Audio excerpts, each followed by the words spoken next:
So, Oni. Hi, Galen.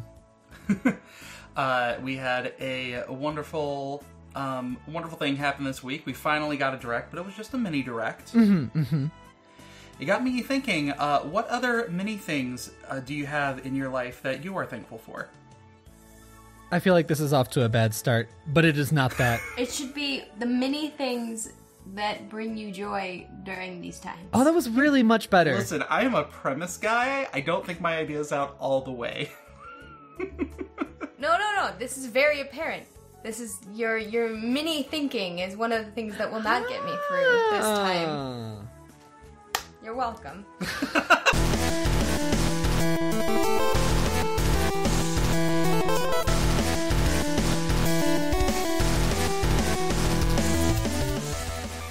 Hello, my mini listeners, my tiny friends. Thank you for joining us today on the Nintendo Everything Podcast, episode 73.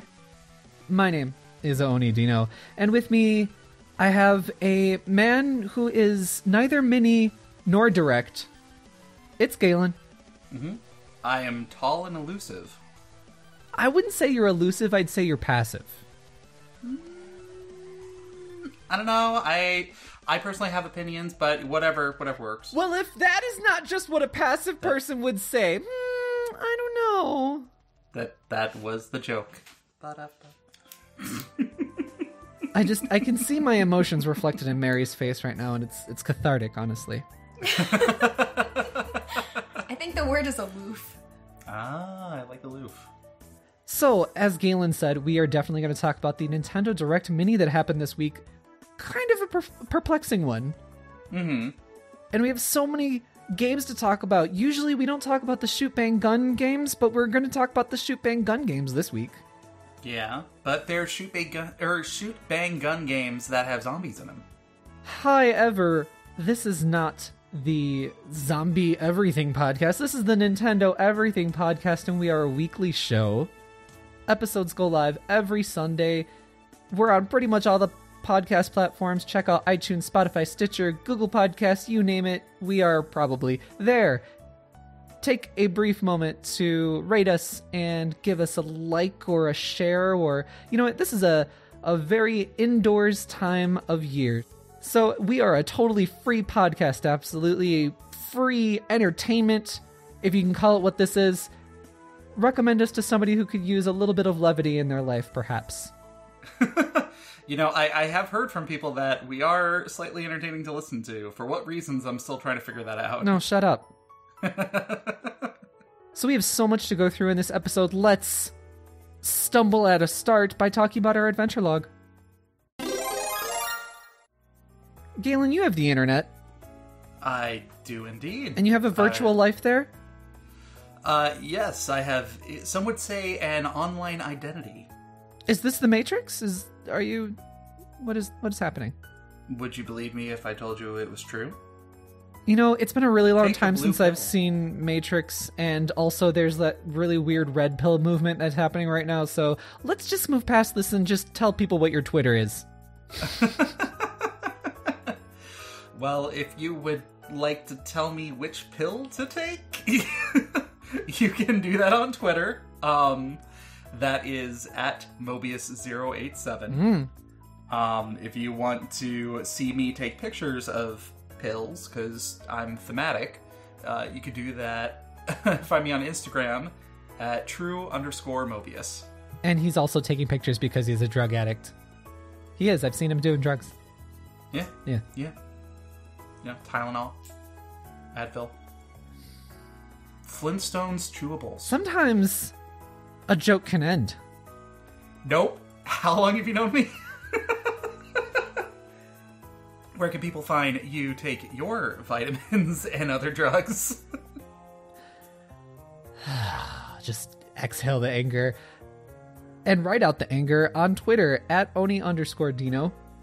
And also the Instagram that I say I'll use and I never do.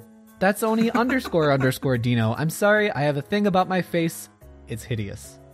I mean, if I'm being honest, like 6.5, 7 out of 10. You know, a regular 6, drunk 7 is what I aim for. There you go. What? And who else do we have here with us, Galen? We have my lovely, lovely wife, Mary. Hi. She knows very well that I'm going to be talking more on Animal Crossing for my adventure log this week, and we both have developed some very strong opinions of this game, both in the positive and some of the negatives. So, yeah. Galen, why don't you tell me, and you know what, you haven't been tweeting about Animal Crossing, so first off, that's a negative. The lie detector determined that's a negative. I have two been. Have you not been following me? Oh, I don't I've been follow sending you. out What are you talking about? Several tweets. You should tweet out your passport photo. Yes. So you can find... What's the name of your island again? I am the proud representative of Fire Island. What was the inspiration behind Fire Island? The inspiration of Fire Island was Breath Fire of Fire. Festival. I have started to litter my island with trash bags, which are something you can actually craft. Like, you have to go out of your way to craft trash, and I have done so. That makes sense, because your life is a garbage can. I have just unlocked the ability to create a flag for my island, so I've decided it's just going to be an orange square. Nothing else. Why? Orange jumper? You saw the Firefest documentary, right? And how... Yeah, but I mean, that was like years ago. They had the whole Twitter movement of trying to get people's attention, and like the Instagram thing was just an orange square. Oh, okay. Yeah, I remember that happening. I just don't remember what the thing was that they were trying to get people's attention for. Or not for, whatever. You know the words. I know what you're doing. I have also been taking great pleasure in going to everybody else's islands and leaving subtle hints on their bulletin boards of, hey, your island sucks, come to Fire Island, we have all the fresh peaches. Hey, you know what? Bullying people into becoming my friend has always worked for me, so why shouldn't it work for you, Galen? I mean... Shut up. You know, I go by the example I'm led by. And I lead you by the hand. You know, sometimes sayings can just stop and end. They don't have to continue. Oh, you bitch. Oh, you shut up.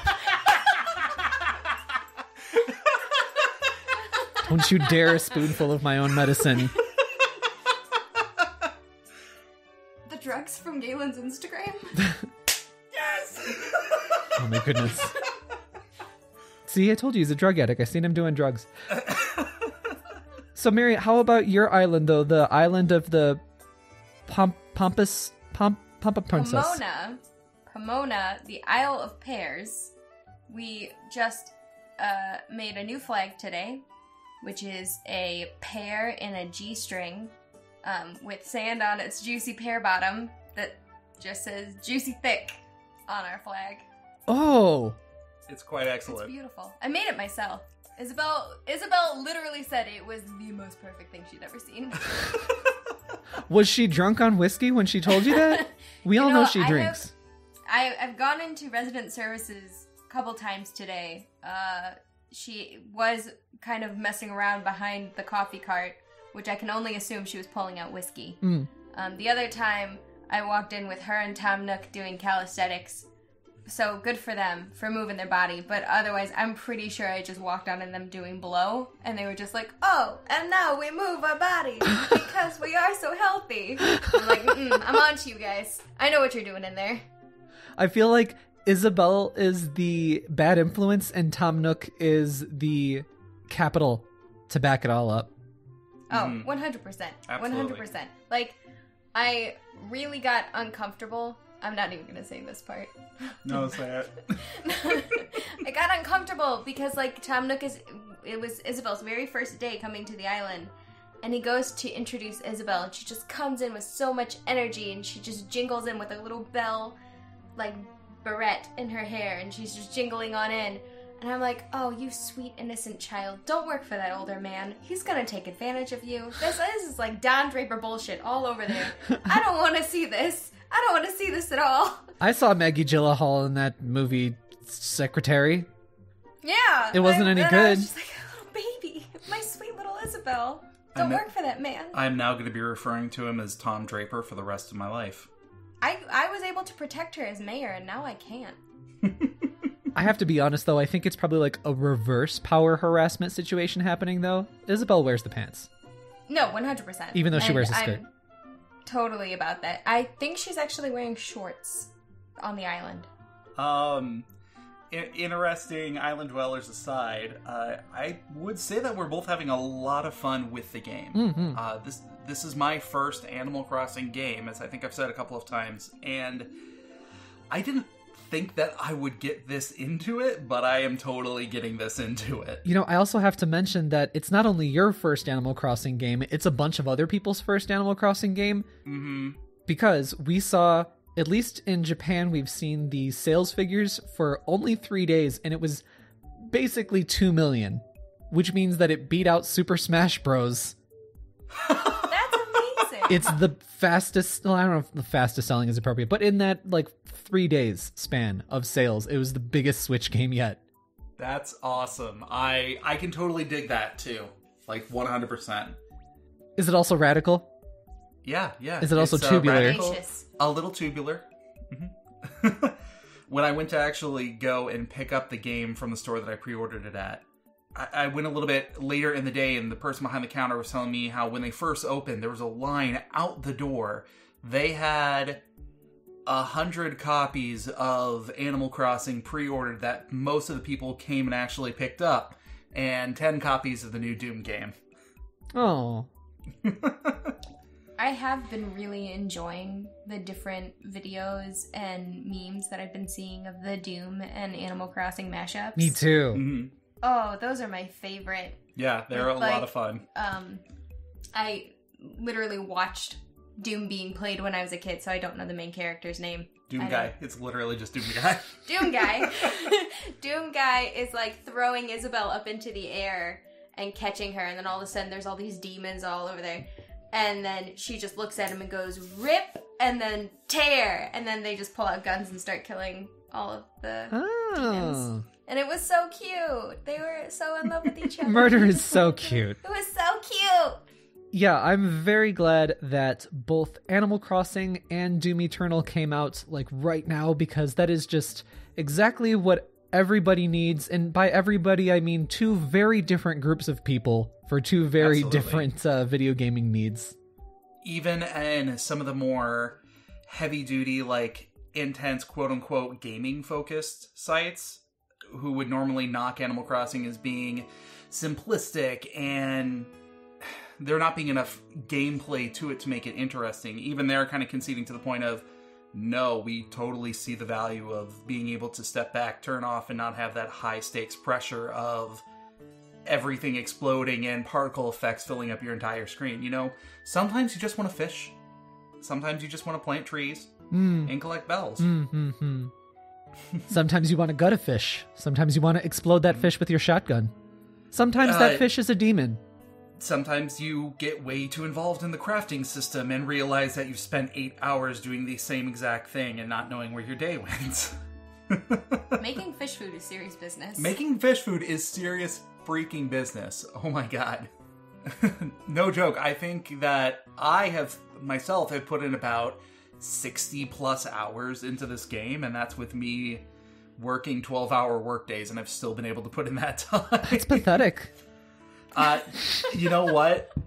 Guilty as charged. Because the pathetic thing is I don't regret any of that time. No, I'm kidding. It's not actually. I said that for comedic effect, but video games aren't pathetic.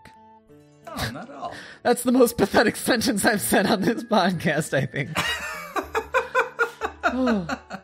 So then tell me, how are you getting along with it? With your 60 plus hours? Between the 2 of you, it must be 120 hours. How is Animal Crossing finding you? Because my job is all the way shut down. Yeah. So Mary has been more in quarantine than I have been, so.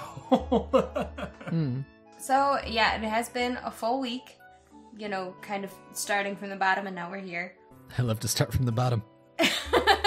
So, word on the street. Anyway, it's been really great, kind of watching the game evolve from something totally different to something that is more familiar.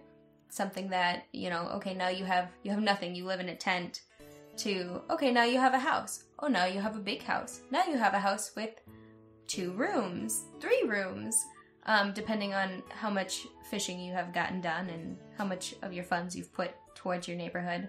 But now that it's been a full week, we have the residents. Is it resident services? Yeah. So Isabel and Tamnook are in there. Isabel takes care of everything on the island. Tamnook takes care of all of like the infrastructure, making bridges, making ramps and paths and stairs for the island itself. Well, this just sounds like Death Stranding. You're not wrong.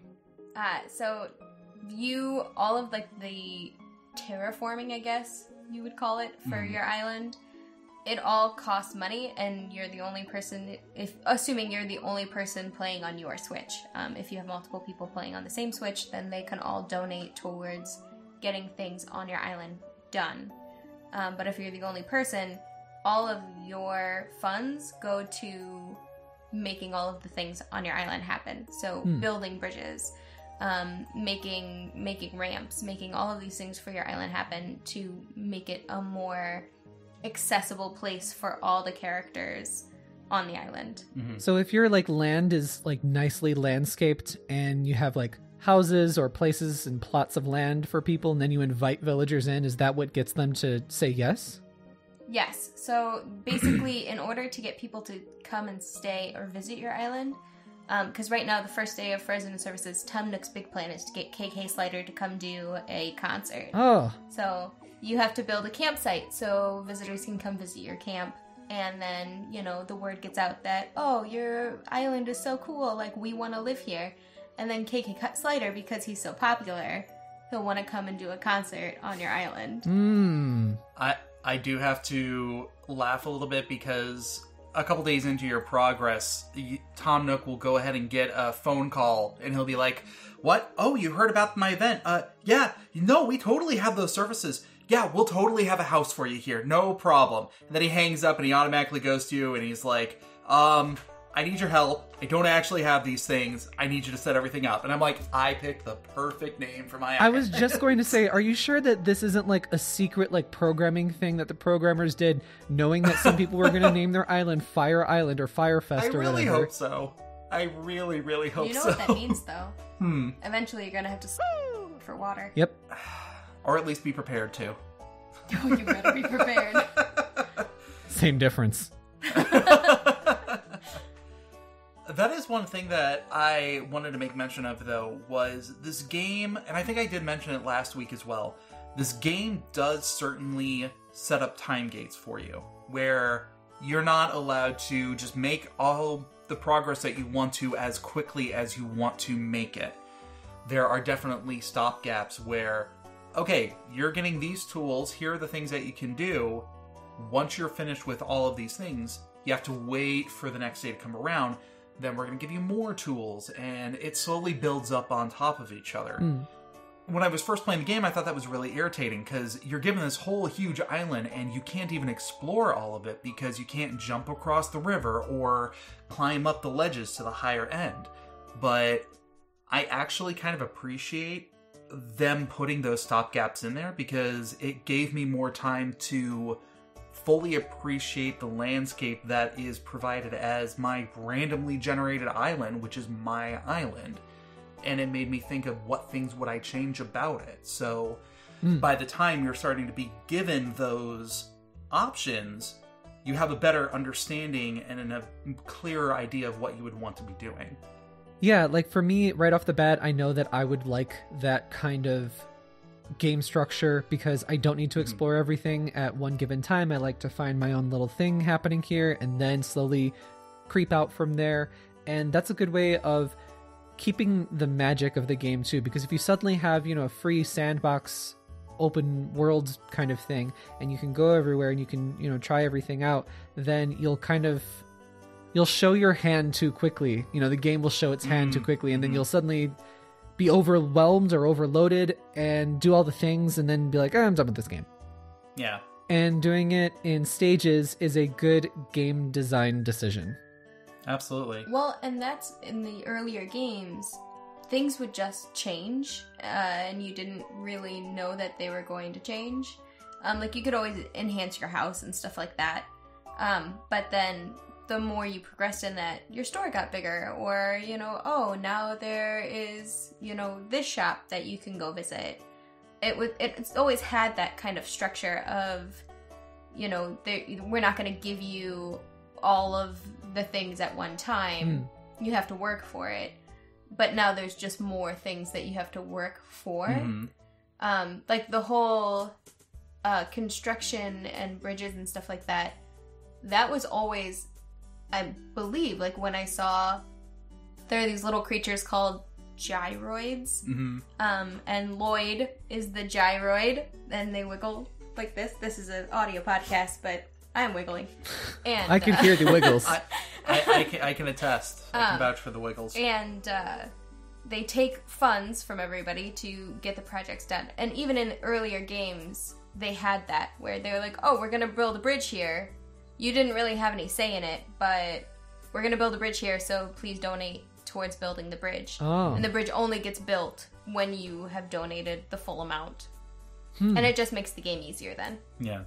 That's interesting. So then, like, you had an incentive. But this new Animal Crossing doesn't do that. It does. Oh, it does? So Oh. But you get to choose where the bridge goes. Like, so you go and talk to Tom Nook in resident services, and you say, like, I want to build a bridge. And they don't just have one bridge, they have several different bridges. So there are, like, you know, different looks, or if you want your island to have a certain aesthetic, they have different appearances. But of course, they range in prices. So you can tell him you want to set up a bridge, and then you pick a spot for it, and then Lloyd's there to accept donations for whomever is playing the game to get the bridge built. Yeah, I've been seeing so many creative things on Twitter, and I've seen all of the different aesthetics that they have. Well, not all, but you know absolutely. what I'm saying. Just all the different bridge styles, the different interiors, exteriors, ways to develop your island. They've really put in so much freedom of creativity for this game. And not only that, but that creativity definitely feels earned in this game. And it's because of how slowly they start to introduce things to you. One of the critiques I've heard about this game, or this franchise in general, is all you do is you do the same thing over and over again. There's no story or development or anything. And I would actually beg to differ. With my character, like, one of the first random pieces of clothing that I got was a vest, or a long-sleeved vest with a pair of binoculars on them. And it looks like something that your character would go out with bird watching. A pervert. Yeah, or a pervert. I was going to say, also, no pants? How No exhibitionist. No, the Just pants a were separate. and with a hat. The pants I found dug in a hole in another place. Anyway, What? true story. What? So I went ahead... No, Galen, you can't just... What? So I went ahead and equipped it, and then I started to get more and more pieces of furniture, a lab set, a telescope, and I slowly started to realize that I was kind of developing a backstory for my character in my own head. I just love with that. these little pieces of furniture I was grabbing, just randomly finding. And then I got to the point where I was going around and I discovered a wheelchair, and I'm like, well, my character's got a tragic backstory now. All right, cool. Huh.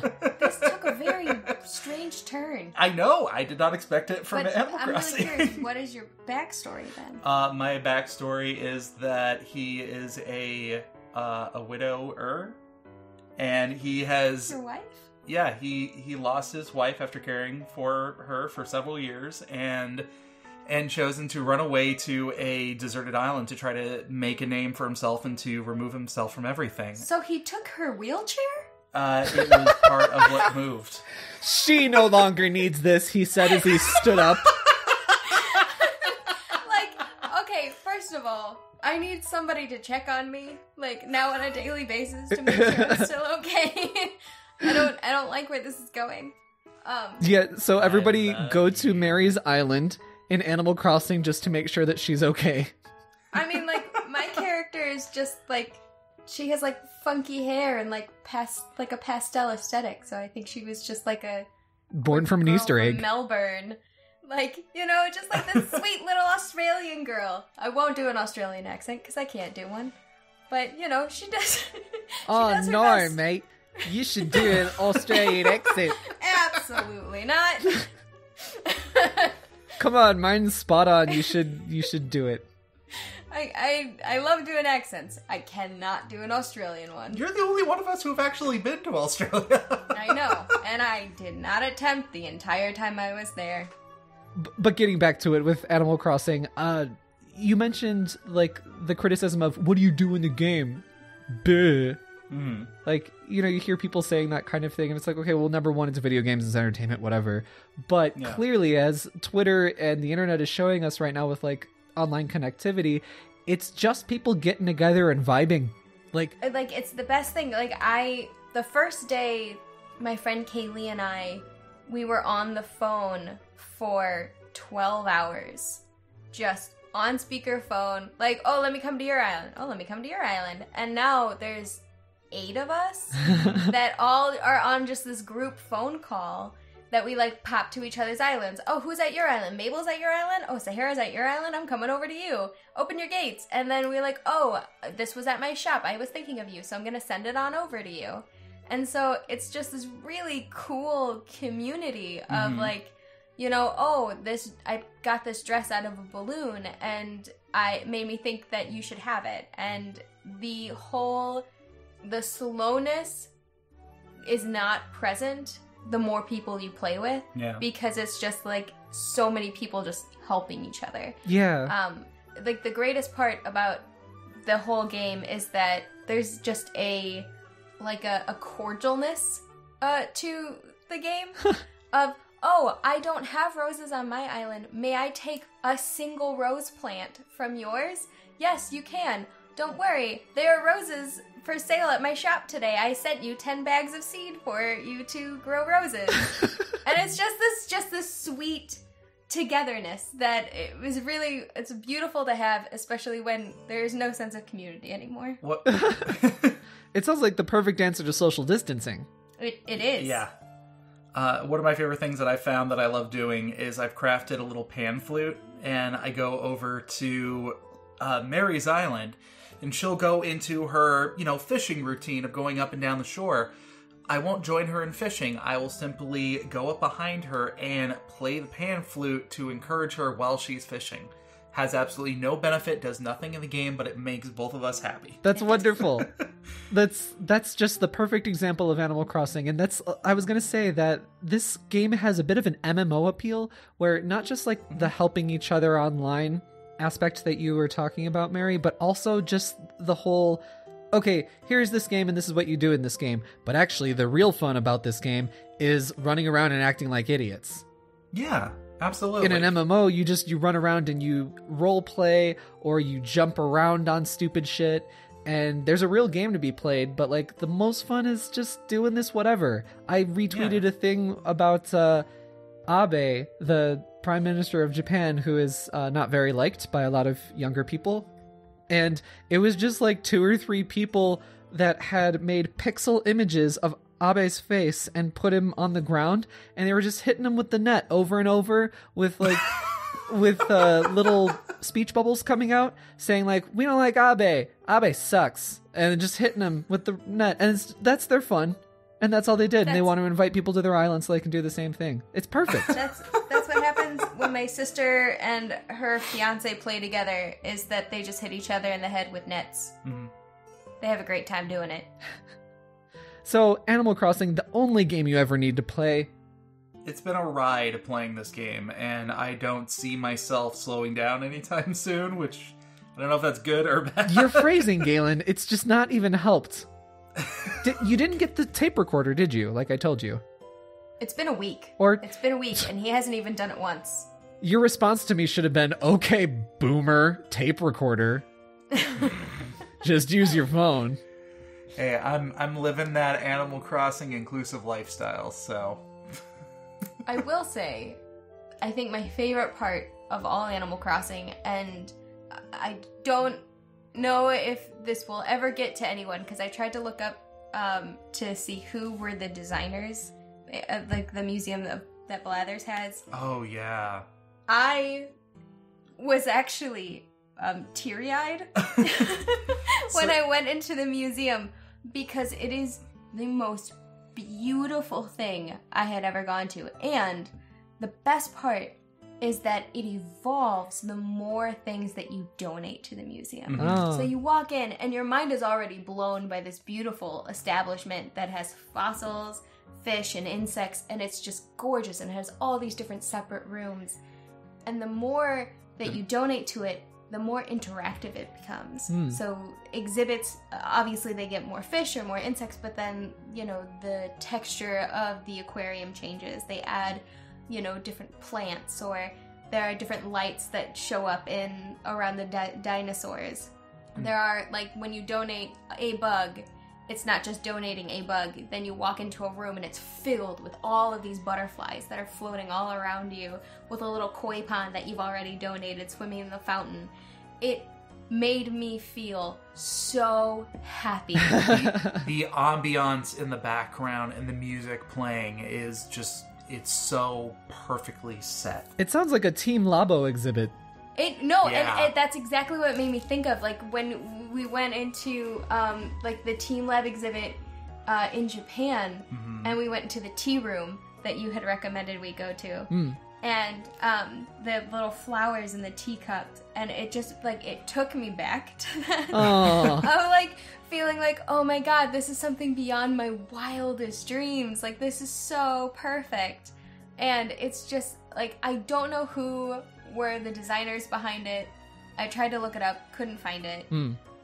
But thank you from the bottom of my heart, because it was the most beautiful thing that I've ever had the pleasure of experiencing in these very challenging times. We'll run that right up the ladder for you, Mary. Thanks, pal. Well, I'm sure we're going to have so much more to say about Animal Crossing, but so far, it sounds like a brilliant experience during a brilliant time. And by brilliant, I mean awful, but only on that second brilliant. Oh. Doing okay over there? Just sometimes the weight of the world, you know. Just weight of the world things. If it gets too heavy, just go have a trip to the museum. Okay. So, Mary, thank you so much for coming on. I can't wait to hear more about your adventures. Thank you so much for having me. I can't wait to tell you more all about it. It is always fun to have you on.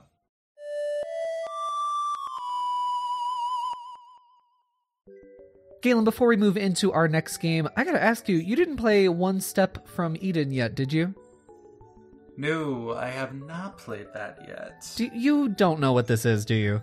No, I have not heard of that yet. Oh my god, what a fake gamer. This is the Mega Man Battle Network game.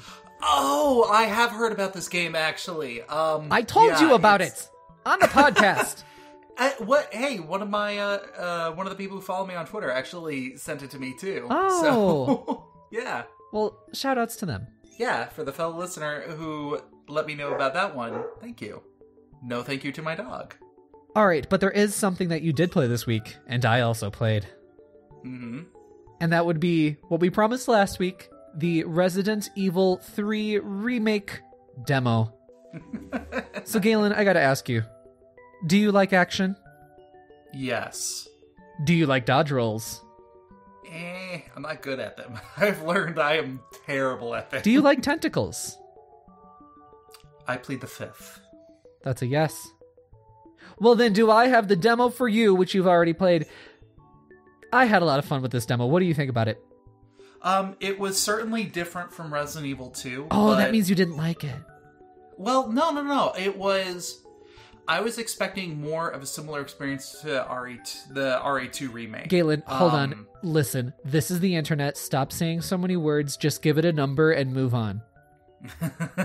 Is it a 9 out of a 10 or a 0? Those are the only two options. Yes, in this numbered scale. Every other number on that scale. 9 or 0 only. It's either you love it or you hate it. Best game ever or worst game ever. I enjoyed it. Okay. I enjoyed the demo, and I am excited to play it when it comes out next week. Yeah, super soon. Super soon. So, Galen, since you're... I really liked it. Mm-hmm. Since you seem to be a little bit less enthused than I do, why don't you go into what you liked and didn't like about it? So, first off, I think they absolutely knocked it out of the park when they came to the city. Like, Raccoon City is the most important character in that entire demo game, whatever you want to call it.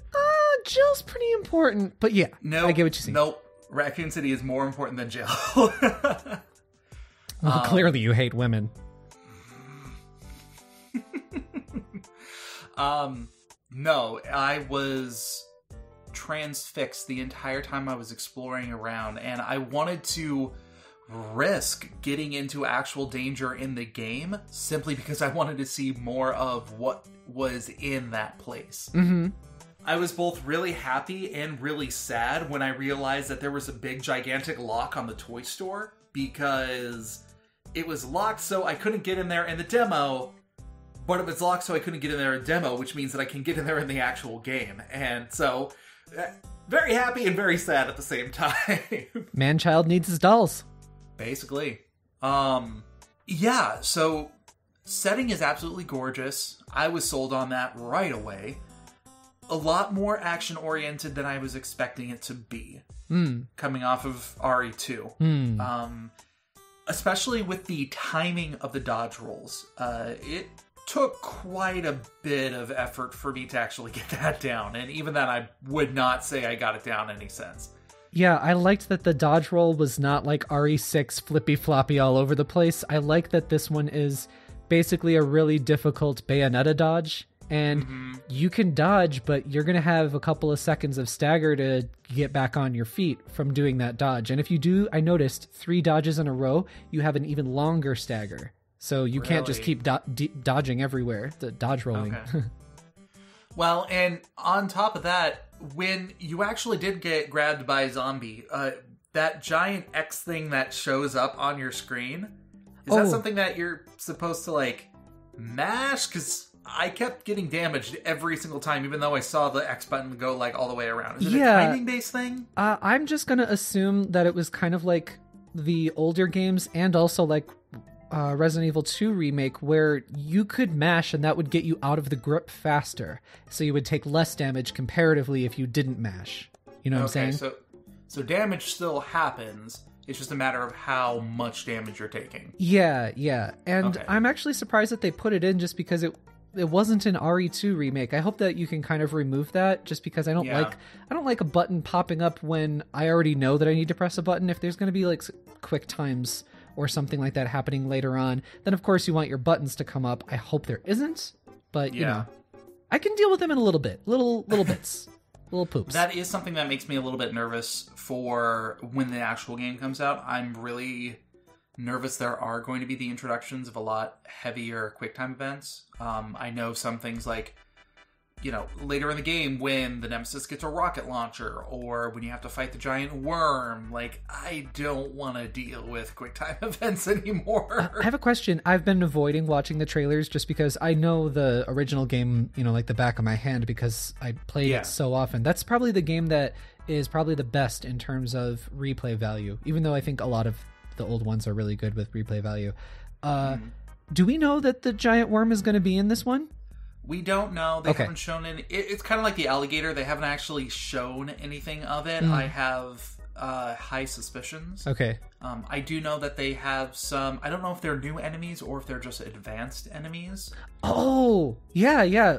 Okay, well, before we go into the enemies, let's go back a little bit. Let's maybe take this like talking point by talking point, because there's a lot to talk about with this demo. So we were talking about the environment, and I super agree. The environment design is awesome. I love the like posters all over the train station. The posters were so great. Yeah, I love that campy little spooky vibe that like when Resident Evil, for me, when Resident Evil does, you know, suspense, not so much horror, because I wouldn't really consider Resident Evil so much a horror game. It's just suspense, and then with a little bit of camp in it, like a B movie, I love that. That's the perfect little blend for me. Not when they go full camp and then full seriousness. That's not for me.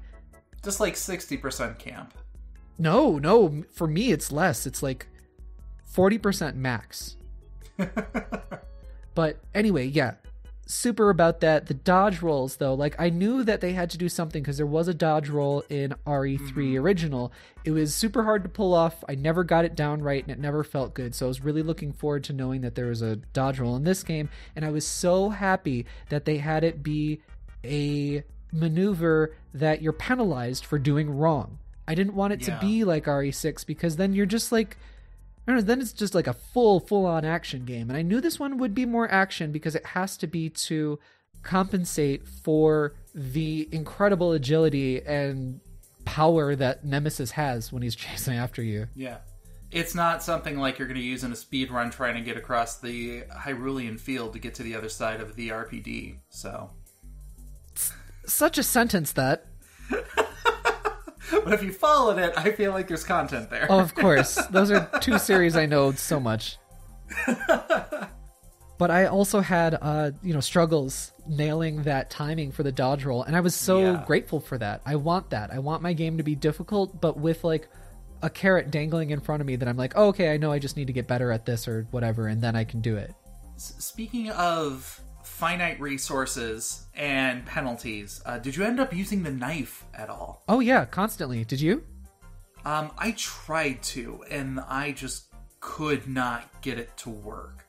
Like, there was a zombie I came across on the ground, and I took out my knife, and I was like, okay, I know what this is. And I go and I stab it, and he starts to get up, and I'm like, oh shit, I've got the initiative on this. Stab, stab, stab, let's go murder on this thing. And I took more damage than I choose to admit trying to take this thing down with a knife alone. That's fine. We already know how terrible you are at video games. So the trick with proof. The trick with this is that you don't want to use the knife alone. You want to use the knife as much as you possibly can and then back away so that way you use fewer bullets. That way you take it down with a few bullets instead of, 5 or 6. But I will say that I did learn my lesson from RE2, and the first couple of zombies, I actually elected to try to juke around to conserve my ammo. Galen, I don't believe you. You never learned from your lessons. But on that topic, I love that... Did you notice that if you push the directional button in a certain direction, it's like forward or sideways, when you use the knife attack, Jill will do a, like, piercing knife attack and then do a backstab, or a backstep. And I love that. There's mobility in there. I didn't know about the backstep portion, but I did know about the thrusting one. I'm sure you did. And this is perfect because this makes perfect sense for Jill's character. Jill would be way more capable than both Leon and Claire in the previous game. She is no doubt. Super trained, right? So I'm all about that. And I'm really looking forward to the mobility options in this game because they didn't take it too far. I was really worried before when there were rumors about RE3 happening for the remake, and I was like, god damn it, like they just nailed RE2, in my opinion. They're gonna end up going more action, then a little more action, like just like what happened with the original series, and then before we know it, it's gonna be RE6 all over again. So I'm hoping that they don't go much further than this with the next game, but I'm also hoping that they do something kind of different as well. Well, and to be completely honest, like, RE3 was meant to be more of an action-oriented spiritual successor to the series. That was the evolution that they were going towards, so it would make sense that they would bring that aspect up with the game. Yeah, it has to be in order to go after Nemesis. So, on that topic, let's talk about our big boy himself. Himself? What? Mr. Happy with the tentacles. Mr. Happy? I don't know. It's the first thing I thought of. So funny stuff. So he is super terrifying. He's huge. Yes, he is. And he will take a bullet like no other. He is so agile. However, I did notice that there's environmental, not hazards. What are those called? Like, explosive bomb or barrels. No, environmental hazards would be the proper way to say that. They're not really a hazard to you though, because other, enemies can't blow them up. Only you can. So whatever, Yeah. there's things in the environment for you to use. And that was just like RE3, so I'm really glad that they included that as well. That's a way that you can deal with Nemesis, because when you down him for quite a while. He's down longer than Mr. X. Like, I thought at one point that I seriously killed him or something. Did you take him down once? Oh yeah, of course. Yeah, I did too. And I was disappointed he didn't drop anything. Yeah, I'm wondering if that's something they're going to do in the main game. If you down him, that he's going to leave you parts. Because in the original RE3, for those who haven't played it, you would have these kind of scripted encounters with him. And if you chose to run or whatever, he would chase after you for a bit. And if you beat him in that encounter, he would drop parts A or parts B of the really awesome handgun or the really awesome shotgun. So I'm hoping they do something like that again, because it's high risk, high reward. Exactly. And I'm torn on this because I really do appreciate I'm going to start calling you Natalie Imbruglia or whatever her name was. What? You're a little late. I'm already torn. Do you not know that song? I do know that song.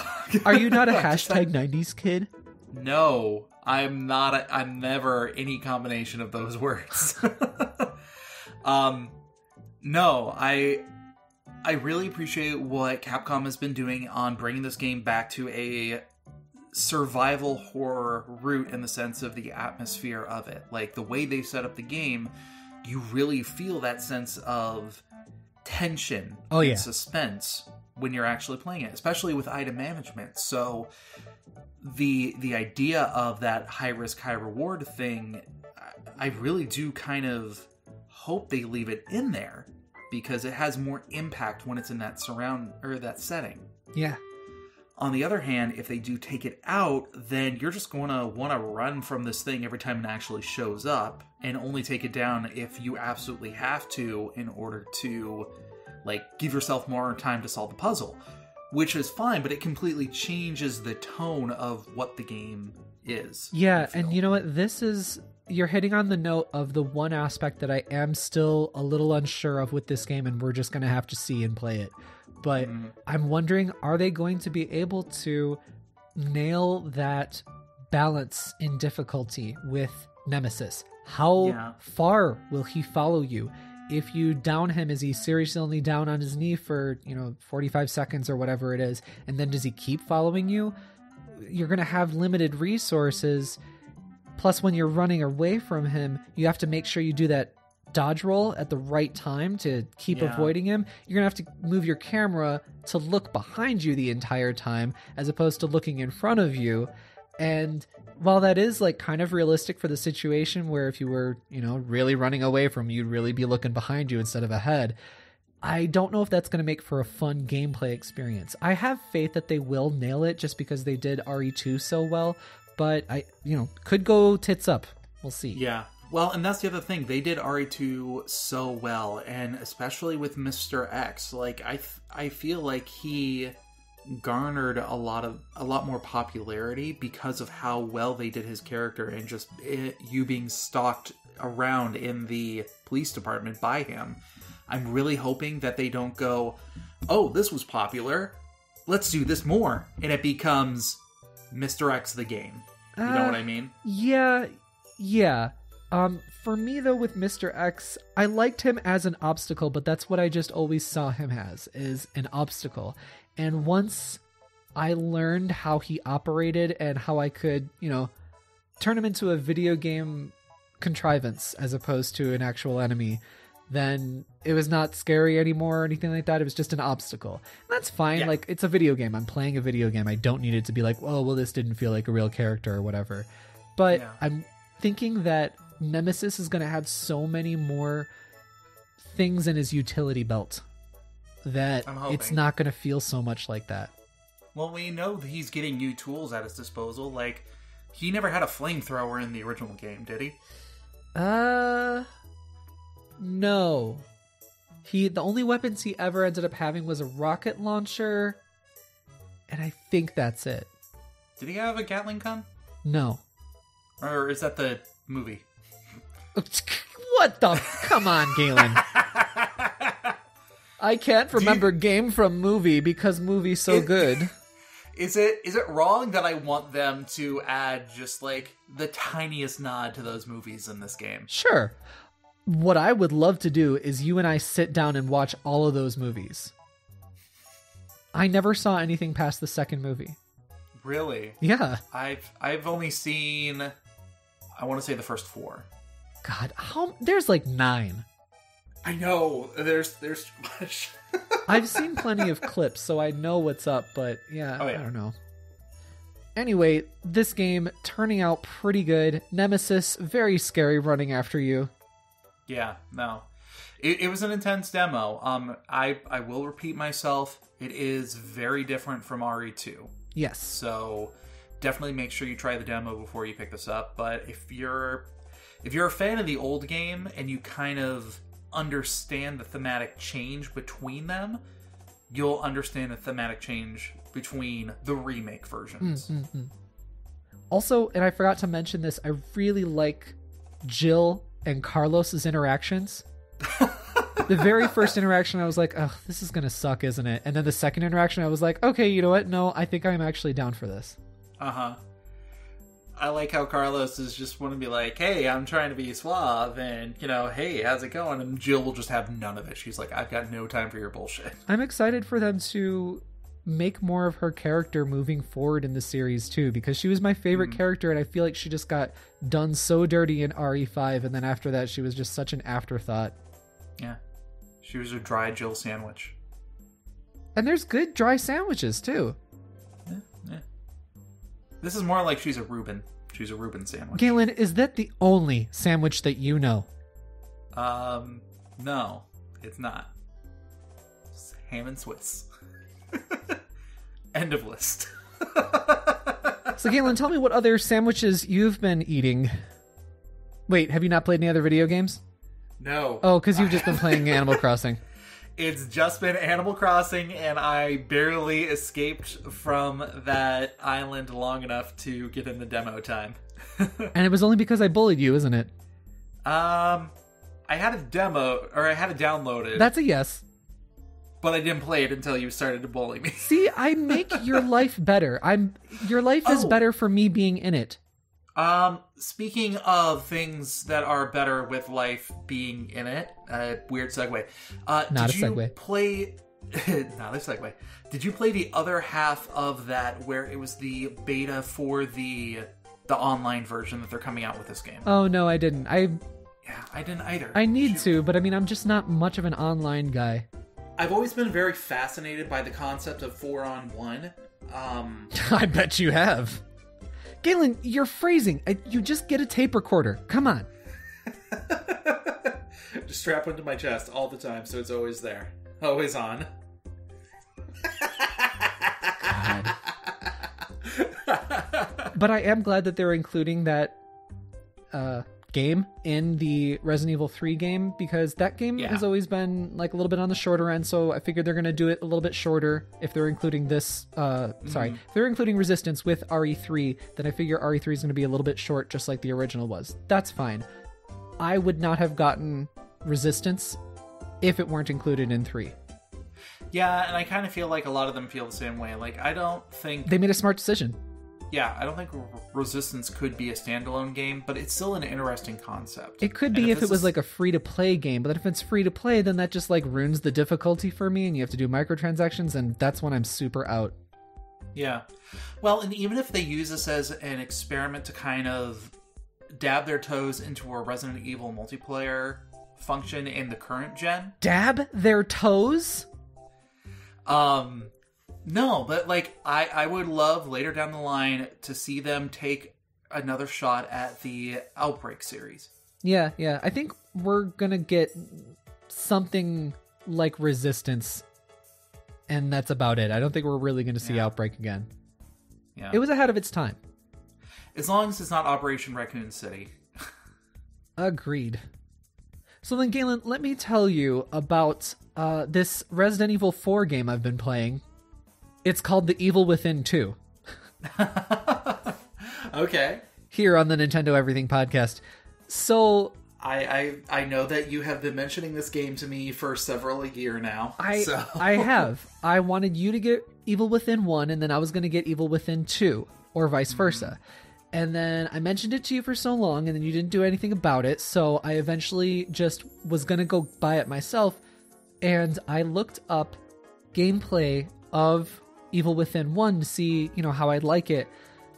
And it seemed like it was not my style. It seemed like a very linear action game paying visual lip service to RE4. Lots of RE4 cabin sequences, if you get my drift.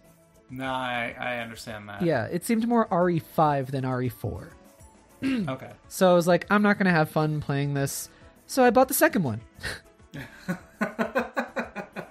As you do. As you do. So let me tell you, I am so happy I did. This is a third-person action horror game, very RE4-like, but with psychological horror instead. Okay. And this is a very RE4 game, very similar story structure. There's even a Saddler character and an evil cult. Okay. I am just having the best time playing this game, and I did not expect that I was going to like it this much. Good. What is it about the game that's really kind of catching you? Is it more of it's the overall package is more surprising to you, or it's filling a void that you were expecting? Boy, Galen, just that tape recorder. Tape recorder, I know. We're going to get you it's a on, Patreon it's on or something so you can afford it. The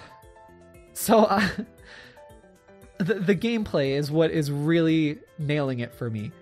Okay. The story is ridiculous stuff, but they don't linger on it too much, which is great. There's like a brain tube matrixy thingy where you sit in a bathtub full of like God knows what kind of water, and you get plugged into the matrix. Yeah. Okay. And going back to the red pill, continue. Oh, Jesus. I like how that stuff comes around. No, I don't. I'll tell you what, no. So I really am just loving that they're like, here's these ridiculous concepts. We're not explaining it. It's just a fact in the narrative, and we're moving on. The story is actually focusing on the main character, Sebastian, searching for his daughter. So it's a family story. There's also a wife component that plays into it as well. Okay. It's a little bit spoilery, I guess, but I mean, whatever. This game's been out for like 4 years now. Speaking of spoileries, this being the second game versus the first, yes, I know spoileries is not a word. No, I didn't see. This is the thing: is I make fun of him so much, I don't even need to say anything. He just realizes it himself. Yeah. That's how I improve other human beings. I can't wait to be a father. Starting on the second game, do you find yourself being able to follow along with the story and the nods that they have to the first one? Are the two like congruent? Are they completely separate from each other? I am having no problem whatsoever. It's great. They did a great job, because a lot of the stuff that you just accept as facts, like the brain tube matrix thing, that was in the first game, as I understand it.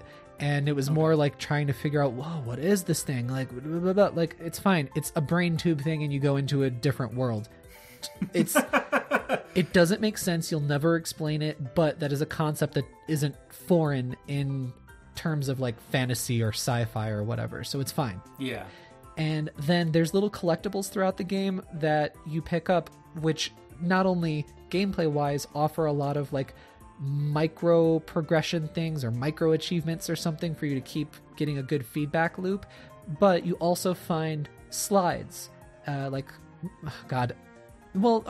audience skews older, so they'll understand, like a microfiche slide or microfiche, whatever. I've heard them both ways my entire life. It for the young children's or basically anybody under 30, even people like around our age, I think also didn't use them if they went to like nicer schools. But at school you would have them. They're like little projector. They're these little tiny plastic thingies with a little film inside of it. And you couldn't read anything, but then you put it in the projector and it blows that thing up, and then you can read, pages and pages of information on these little slides. So you find things like that in this game. And as soon as you find one, you go back and you put it in your projector, and then you look at it. It's an old memory, and it kind of pieces together Sebastian as a character. Or the other supporting characters, like you have a lady named Kidman, whom I call Nicole, and she's just Ada. Like, she is just Ada. She's a spy, but a double crosser, or maybe she's a triple crosser, maybe she's really working for herself, like whatever. But you call her up and you talk to her about these slides, and then there's this nice little, very brief expository dialogue between the two of them about some aspect, whether it's his daughter, whether it's about what happened in the last game, whether it's, what is this evil organization we're fighting against. They do a What great... is the evil within? Oh, Jesus, there it is. We have a title. What breaks my psychosis? In Japan, this game is called Psycho Break. See, I like that name better than Evil Within. It's a very Japanese name, though. But I'm okay with that. Yeah, I am too. I mean, we grew up with a whole bunch of stupid Japanese names. Like, level up. That's a Japanese word. Or a Japanese phrase. Like, we wouldn't say, oh, you leveled up. Like, now we do just because it's become part of our vernacular, but... Yeah. Also, I'm starting to realize, what is it with Capcom? And it's like, oh, this is going to the West? Just put the word evil in there somewhere. It'll be fine. They'll get it. This is not a Capcom game. Is it not? It is not. Oh, wait. Is it Bethesda? What is this voice that we're doing? Listen. It is developed by Tango Gameworks. And they've only made 2 games so far, The Evil Within and 2. And they're going to make Ghostwire Tokyo. Do you remember that at E3 last year? Yes. Mm-hmm. Yeah. So I'm looking forward to that one. With a Japanese developer, that is all that is precious and good in the industry. Yeah, Ikumi, I want to say Nakahara. Mm. Ikumi is definitely her name, though. Okay. Mite ne. That's what she says. That's her catchphrase. Mm. From that topic, though, the creature design, she does creatures and stuff. The creature design in this game, super cool. Yeah.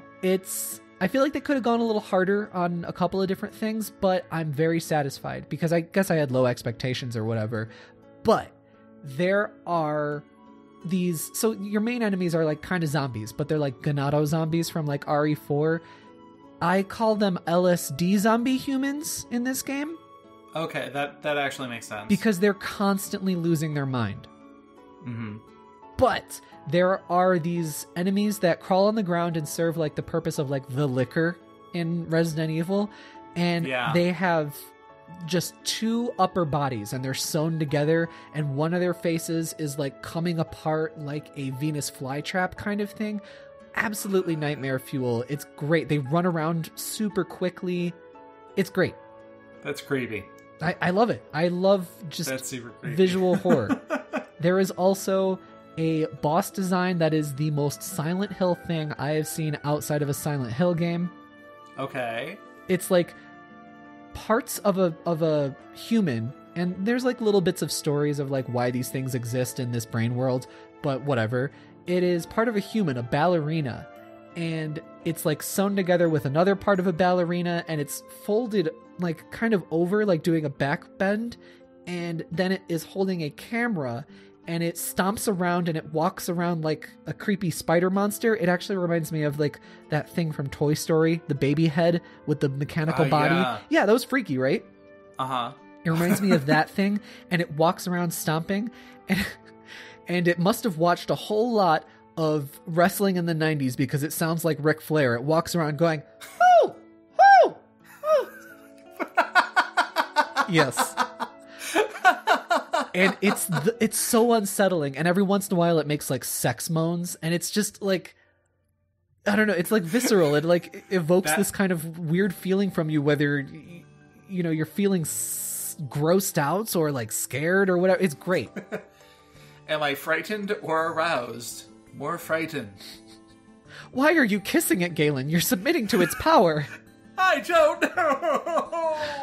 So yeah, there's more designs in there too that I'm all about. There's this one thing that's seriously just a bunch of sewn bodies put together in the shape of a human, but it's really, really tall, and it's got a skinny torso thing, kind of like the governor or the mayor of RE4, where his body comes apart. Mm-hmm. So it's got like that, but then its head is just a whole bunch of different heads together, and it's like, Japanese lady, long black hair kind of thing. Oh, yeah. And it runs around with a chainsaw, and it's so happy. That is the happiest monster ever. It runs Weird. after you, and it's just laughing, and it's smiling this crazy smile. And I love it every time it's on screen. That is terrifying. No, it's the best. Anyway, I'm just having a great time playing this game. I can see where a lot of the appeal is. That sounds terrifying but amazing at the same time. It's like, I didn't even get into the pacing or anything, but it's just paced super well. You know how I said the first game looked really linear? This game is linear, but then it's open, and then it goes back to being linear, then it goes back to being open. So it gives you a really good flow of like, okay, this is the chapter where you can spend hours and hours just like wandering around this town and hiding and finding items and killing enemies and being stealthy and sneaky. That's the kind of like path I'm going for too. Okay. You're going for more of a stealth approach. Yes, the stealth in this game is great. You can hide in all of these kinds of bushes. Bushes are your friend. And the stealth animation, the stealth kill, is so satisfying. Yeah, it definitely sounds like you're really enjoying this game. I can't wait to end this podcast so I can go sit down and play the game a little bit more. So anyway, final thoughts. Having a great time with this. Do check it out if you like Resident Evil 4 specifically. It's basically Resident Evil 4 dialed back on the action just a little bit, but dialed up on the mini bosses. And then psychological horror instead of whatever RE4 was. That sounds like a really good blend, and I'm happy that this game was successful enough to get a sequel where they can really kind of fine-tune that. Yeah, I don't know how well Evil Within 2 sold. I'm hoping it sold well so they can make another, but I don't know. I'm just excited to see what Tango Gameworks continues to make. Ghostwire Tokyo now is way up on my list. Nice. Whatever it is, I'm there for it. Very nice. And Galen, you should pick this game up too, because you would like it. You liked RE4 a lot, so you should try this out. It goes on sale regularly for like a tenner or something like that. So you know what? You got me with the creature designs on this. I'm gonna have to keep an eye out for it. So let's talk about the big news this week. A Nintendo Direct Mini happened. There was a drop of water in the desert, folks. I forgot we were a Nintendo show for a minute. Shut up. Over an hour into the podcast, I guess fine, we'll start talking about Nintendo. People have been waiting for this Direct. They won't mind waiting another hour for us to talk about other games. Oh no, they will, and they will comment that they are minding it. My God. People that look towards Directs like it's the only thing that they have in their life, unhealthy. I will just say the obsession with Directs is like a little bit unhealthy with the crazy people online. Put the IV directly into me. Yes. So anyway, this was a good Direct. I liked it. It wasn't bad.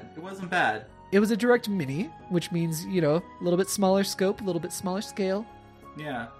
Oh, just before we go into everything, though, I want to say to those listening at home, we're not going to talk about every announcement, but if there was something that you saw that we didn't talk about here that you want us to talk about, just email us and we'll get on that.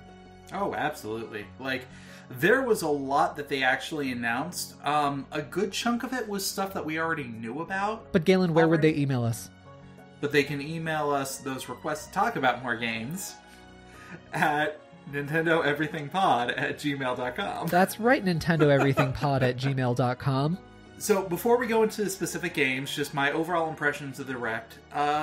Yeah, there was just a lot of stuff. A lot of leaning and elaborating on things that we already knew about. Them ending the entire presentation with just more elaborate descriptions on their Pokemon expansions. Like, I didn't really get much of anything new on it, but I appreciated the new screenshots and the new video clips that they actually had on there. Yeah, little accoutrements they mentioned, but that's kind of about it with the Pokemon, so it was weird that they ended it with that. Yeah. When they were talking about their Marvel Ultimate Alliance DLC, which it came out like that day, right? Or had it already been out? I think it came out like that morning before the Direct happened. Yeah. They talked about Animal Crossing for a little bit, and it was more of just a reminder of, hey, we've got seasonal updates and holiday updates are going to be coming out soon. Yeah. So, little bits of those, like, reiterating known knowledge as a refresher just popped up and seemed to be not a constantly reoccurring theme, but a repetitious theme. Ooh, you know what else is also the theme of this? Also out today, because there's like 5 games that came out. Oh, yeah. Or demos or whatever. I will admit, though, when they started talking about the very first game and they said the launch date for it, I misread it and thought that was March 29th and not May 29th. And was thinking to myself, oh, Xenoblade Definitive Edition is going to be, probably coming in a couple of months. And it was like, wait, no, that's like next week. That's like today. What's going on? What? And it's like, oh, I misread it. Okay. Galen having an extremely normal adult life there. Yep. Just before we start talking about Xenoblade, you know how badly I want to, but I know. I gotta say that I'm really loving the general audio-visual presentation of Directs these days, aren't you? Where it's just a little bit more clean, simple, and just like, hey, we're just gonna give you the info. Yeah, it's super clean. The menus are all fresh, and they got like little things happening in the background that just feel kind of up to date and, I don't know, exciting. Like there's a constant like forward progression happening, where they've always got the arrows pointing to the right, and like, in full Directs they have kind of like, okay, this slide, now onto this slide, now onto this slide, kind of like in a American sports show where they have like talking point coming up, the next talking point coming up, and it just keeps like a really good forward momentum happening with it, and it just looks really pretty. And I think that they've just been doing an awesome job since the Switch came out, in general, but I mean like on those visual aspects. Absolutely. And I also got kind of a feeling through most of it that like their team that was putting this together were possibly shorted on time, but you couldn't even really tell. And I speculate that as well. Yeah. And I know we're going to talk more on this in detail later, but especially with their announcement of the new Smash Bros. Character, like there wasn't that regular pomp and circumstance that kind of went behind it, but I kind of feel like that had something to do with current events that are affecting everything. Yeah. So I translated actually some stuff from Sakurai recently where they talked about, potential delays to video game development and specifically Smash development. Yeah. And we put that up on our website on nintendoeverything.com, so you can check that out there.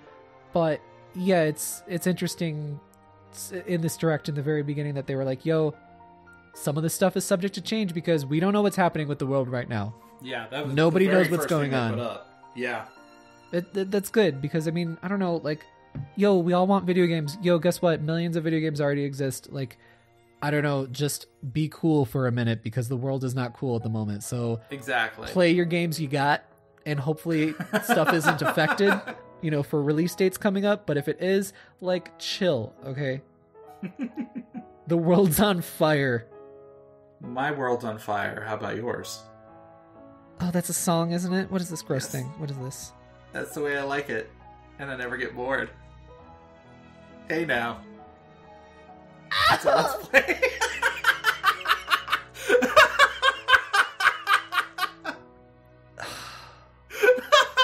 Like a dagger through the heart, that. Anyway, let's talk about a better world. Xenoblade Chronicles, where 2 gods are fighting each other and then they kind of just died. Yeah. And now you live on the backs of them. The Definitive Edition, looking so good, looking pristine. They are super upgrading this game, and it definitely looks like the Torna engine that they used for Xenoblade Chronicles 2 DLC. I was really happy to see a clean version of the game where that one bread-sorted guy from Smash Bros. So. Shut up.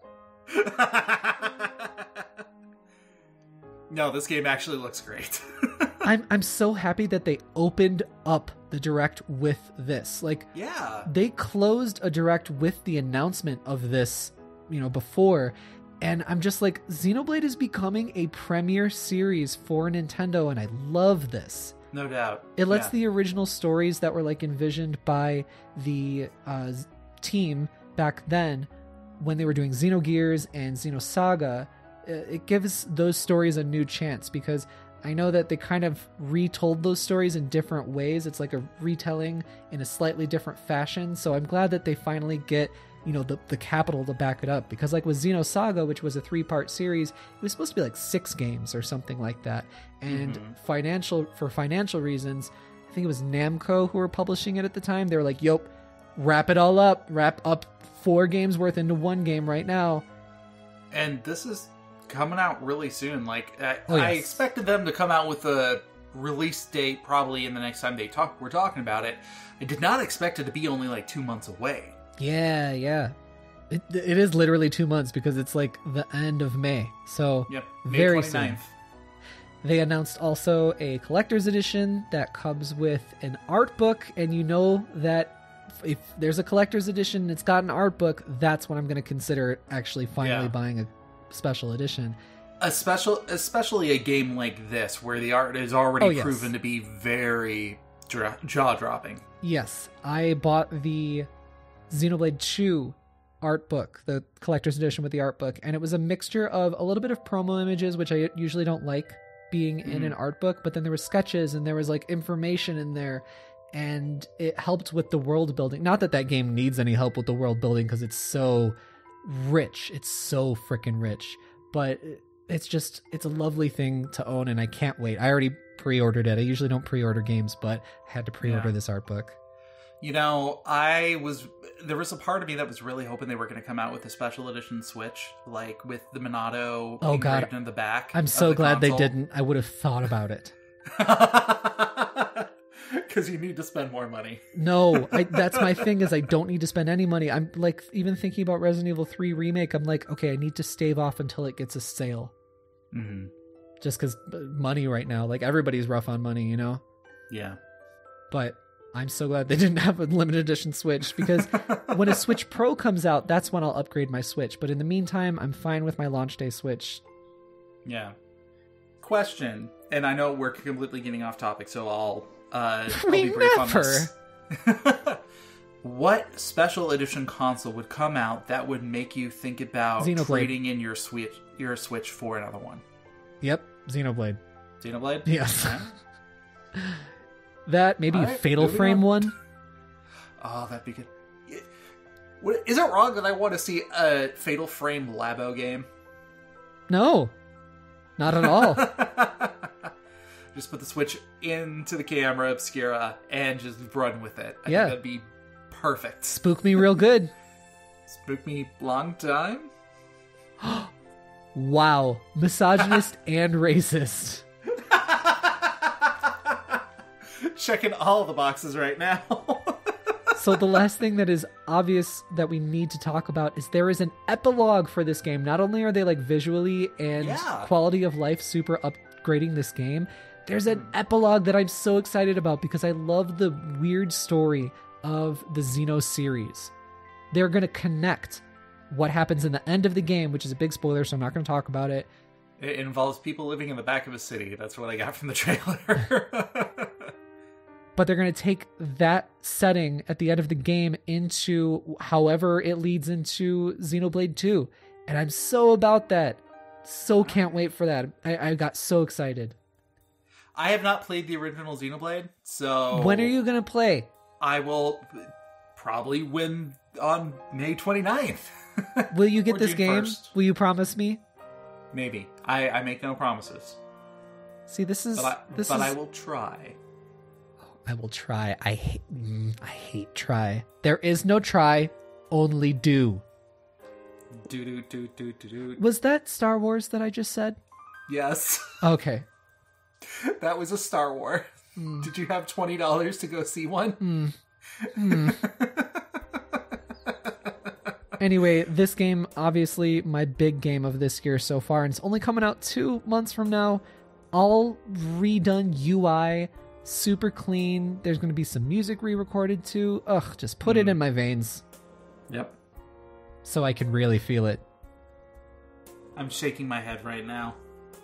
Bitch, And you make dumb jokes all the time. Which should be... I'm going to give it to you. I'm not asking for it. With what you're wearing. Are you saying that I'm asking for it dressed the way that I am right now? Super misogynist and misandrist. Moving along the direct, otherwise we're never going to get out of here and I'm never going to be able to play Evil Within 2 again. There was a lovely little game that popped up. I just want to mention it briefly, called Shinsek. It's so hard. Do I say this in like an English way or do I say this in like a Japanese way? Shin Sakai Into the Depths. It's a game published by Capcom. Yeah. This is like a 2D side-scrolling Metroidvania with tools and stuff underwater. It's kind of like a Metroid Underground. Or underwater. But I'm all about this. I don't know anything about this. I'm going to check it out though. Yeah, I don't think anybody knows much about this. It looks good. It looks pretty. I Sounds like it's almost a new world. That's what Shinsekai means. New world? No, Shinsekai means new world in Japanese. Fantastic points of view. It's not even the right movie. I'm all over the place this evening. You are, and all I can say is good job.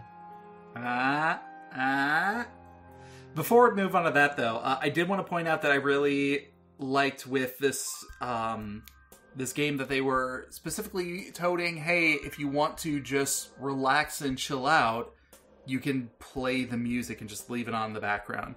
Like, they're already quoting themselves to be the music is that relaxing, which is hopefully a good selling point for it. Sure. Moving on. And now we have no segue. Yes. That's what I do. I ruin everything. Yes. You know what Speaking you say of when that ruining happens. everything, in this game called Good Job, there we go. I fix it. I fix everything. I set you up for that. You didn't. Do not. Do not job. even pretend that you have set anything up or that you prepare anything in advance, because you never do. You My have score dumb multiplier luck. of destroying this podcast is just going up and up and up.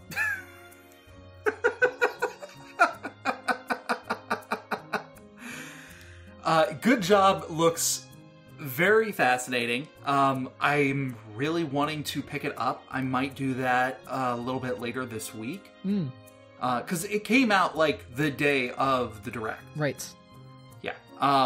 It gave me Untitled Goose Game vibes. I was just going to say that. There's some chaotic goose vibes happening. Yeah. It's got chaotic goose vibes, just like he said, but it's also got that monochromatic tone to the game where everything is very simplistic with the people and the items. You can still tell what everything is. Including the UI. The UI is simplistic and clean and like snappy. I really like the way it looks. Galen, why don't you tell people what is this game for those who haven't seen the Direct?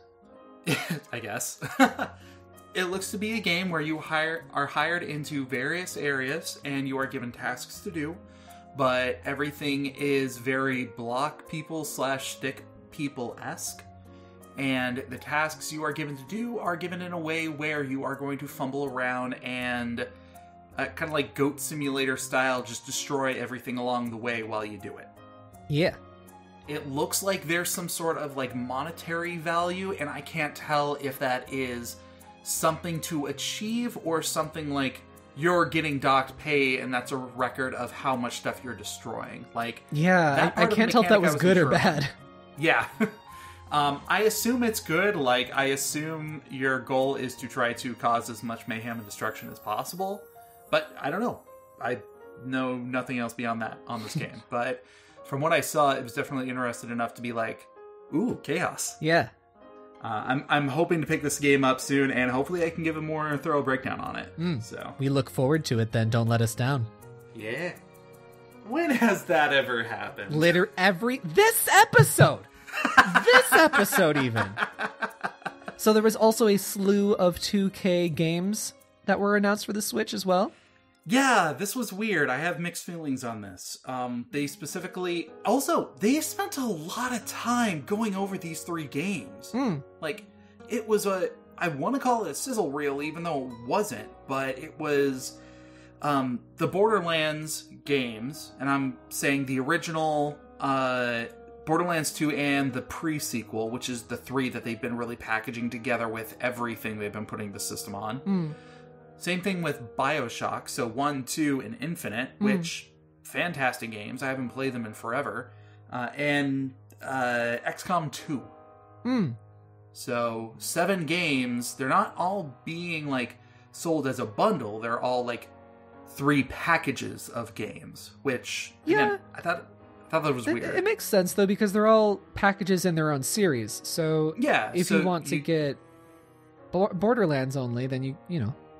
Again, though, I just thought there was a lot of time spent on this. Like, it was a good solid 3.5, 4 minutes. It didn't last that long for me, in my brain. I liked the sizzle reel of it, though. Really? Yeah. Okay. I thought it was nicely directed. And it had nice little cute pictures to be like, Switch loves killing. Switch loves scary girls. Like, Switch you know what I loves mean? guns. Yeah. I knew I was in trouble as soon as I saw Borderlands coming to the Switch. I'm like, Borderlands I can take anywhere. Oh no. I will not get anything done ever. So are you thinking about picking up the collection? I have played Borderlands 2 to death. I have never finished pre-sequel because I refuse to. And I've had interest in replaying the first one, but have never found the time for it. So I might get this collection. I'm a little bit more interested in getting the BioShock collection because I haven't played those games in forever and they look fantastic. And I've heard nothing but good things about it, but I've never played XCOM 2. Yeah. But that's totally a type of game that I would be into. Like, I loved Mario and Rabbids. So, yeah. Yeah, after playing Mario and Rabbids, that really opened me up to XCOM, because I just thought XCOM was just like a military shooter. But then I was like, it's a tactical turn-based RPG? Yeah, it's tactical turn-based RPG, and each of the people that you have permadeath to it. So Fire Emblem rules apply. If your character dies, game over. I'm not a fan of the aesthetic too much, unless the aliens get like really cool creature designs, which I think that they do. But I don't know, I'm not super into like military shooter kind of thing. But we'll see. I'll keep an eye on it. But again, it's more tactics and squad-based than it is like FPS or third-person shooter. Yeah. But I just mean like the setting and the aesthetic. It doesn't excite me too much, even though the gameplay would be good. These are actually coming out on the same day as Xenoblade, if I remember correctly, May 29th. Huh. Then they announced Catherine Furubodi. Yeah, I have not played Catherine in forever, and I have not played it since they did the remastering with the extra content. So, very, very happy to see this game coming to the Switch. Yeah, I've heard so many mixed things about the story and the relationship writing not being very good. Have you not played it? No. This game is fantastic. You need to play this game. I don't really like pull block puzzles too much. Like, I played Pushmo, and I don't know, that's not a puzzle system that satisfies my brain very much. And then I also heard stuff about the writing that was not great. And also there's a bad portrayal of a trans character. And I'm like, I'm not interested in playing this game other than the visual aspect at all. And if I want visual aspect, there's a bajillion other Atlas games I can play. Yeah. If I remember correctly, the portrayal of the trans character is... I can't remember if that's what the additional portions that they added to the game was. It is. Okay, it's the third. So I haven't played... Yeah, I haven't played that, and I can't really comment on that one. Well, maybe when you do play this on Switch, you can tell us all about it. Exactly. Don't let us know. I would really love to see you play this game, though. Yeah. Man, completely off topic, but when are you guys going to bring back Gay Married? Yeah. I think about that from time to time. I have to think about it so much just because, like, so very early on in the year is when I was like, okay, we need to take a little break with it. This is a conversation for another time, but just like thing after thing kept happening in our lives, and then now like with Corona happening, I'm just like, okay, life is a little bit crazy right now. I need to strip away all of the extra stuff and just focus on the things that are the most important right now. So that's why that's taking a back seat. I do want to bring it back in some capacity I don't know what that is yet, but yes, it will come back. I want to see you and Cliff play Resident Evil 3 Remake. I do too. I feel really bad because I see that I've gotten like more subscribers too since, we've taken a break, and I feel bad. I'm like, no, like, thank you so much for your support. Hey, if you guys are listening right now, thank you so much for your support. It will come back sometime. I need to figure out stuff with life, and I need to prioritize. I'm doing a bunch of like client work right now for freelance translating, and that just needs to kind of happen right now. Money is tight as well, so just kind of crazy. Also, if you know anybody that needs some Japanese translating happening, send them my way. I will do a very fair rate, building up a portfolio, and I just need a little bit of money. I would like a grocery. You can find him on LinkedIn at Oni___Dino. That is not anything at all correct. Ass. Contact me on Twitter. DMs are open. Twitter is at Oni_Dino. Ass. No, at, not ass. Oh, shut your... Moving through the direct, there was also a mention of a brand new rhythm game mode being added to Ring Fit Adventure. I need to get this damn game. Yeah.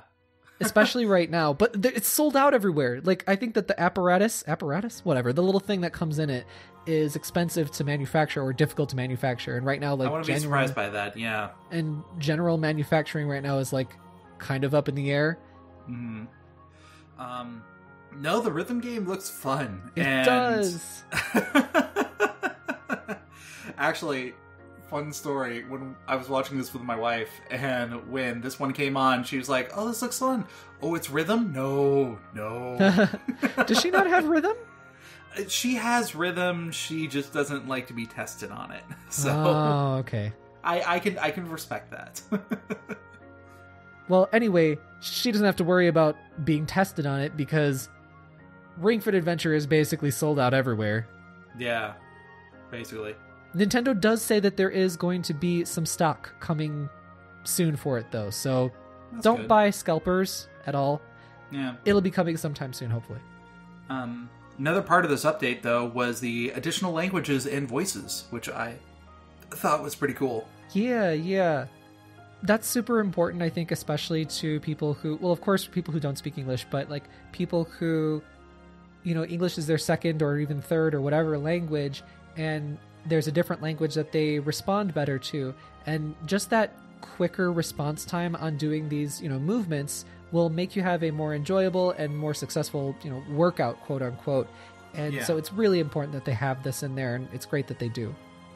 And the music in the rhythm game mode is, video game stuff throughout some Switch games, like they have Splatoon in there, and that really horrible Mario Odyssey song. There was a bunch of Mario Odyssey from what I was seeing. Yeah, me too. I hate the lyrics of that song so much. I'm so sorry to whoever wrote them, but like, God, I hate those. They sound like they're made up off the top of your head. Okay, question. Which would you have to listen to if you had to listen to one of them? The Mario Neither. Odyssey I know exactly where you're going with this. Shut up. You have to answer it. The Mario Odyssey theme or the Super Smash Bros. Ultimate theme? I think it would be Smash Bros. Just because I like the melody of that one better. I don't know. Like, when that song comes into my head, I like to make fun of it. When the Mario Odyssey one comes into my head, I'm like, oh, this stupid thing. Well, I know what I'm setting as your ringtone now. What? But it doesn't ring on my phone. I will hack your phone. I will make this a thing. You are not even capable of any of that.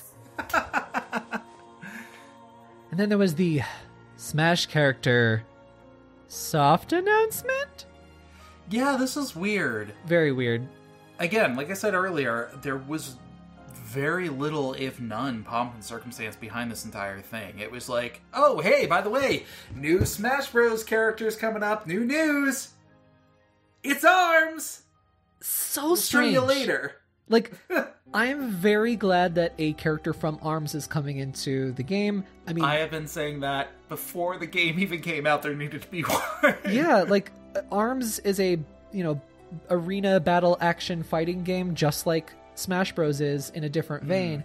So it makes perfect sense. Just like with like Little Mac coming into Smash Bros. Like, why did that take until the 4th entry for that to happen, Exactly. And like the current roster needs more representation of the Switch in the grand scheme of here is Smash Bros. As a testament to Nintendo and Plus gaming. Right. Like, what? There's Mario with his hat taunt. Like, they reworked Link. Yeah. I think that this is so strange for several reasons. I don't even want to go into like what are the rules of who can and can't be in Smash, like whether it's the Spirit thing or whether it's if they were on a Nintendo console or just like it makes no sense. There are no rules. Like look at, we talked about this already, but like Smash Fighter Pack Volume 1, and it's like one of these things does not look like the other out of those 5 characters, right? So there's just no rules. And then they're starting off with an ARMS character, and this one, it just, I can't even speculate because it doesn't make any sense. Put whoever in, whatever. Yeah, and that's really been the entire spirit and theme of this entire Smash game this generation. However, this is a weird ass time to include an ARMS character. Yes. ARMS character, because like ARMS came and went, and it went. You know what I mean? Like it sold well and it had good reception, but it's gone now. Like I have that thing in a bag, ready to take it to the local game store to trade it in. It just, I don't know. That game didn't like super click with me as much as I had fun with it in the very, very early stages. But like, why now to promote your game that already came out 2 years ago? Well, and that's 3 years ago. Yeah, and that's not even the only promotion that they had for it. Like, directly after it, they were like, hey, here's the entire game free for like 2 weeks. They didn't say like 2 weeks. Well, it was from March 26th to like May or April 6th or something. Oh, okay. Is it that long? That's quite long. Because they've done free trials before, but it's usually been really short, like a long weekend kind of thing. Yeah. No, it was a dedicated time there. That's good. But still, it was like right after the announcement, and I feel like this was their way of saying, hey, remember this is a game. Yeah, like that's like the least that they could do with it. Mm-hmm.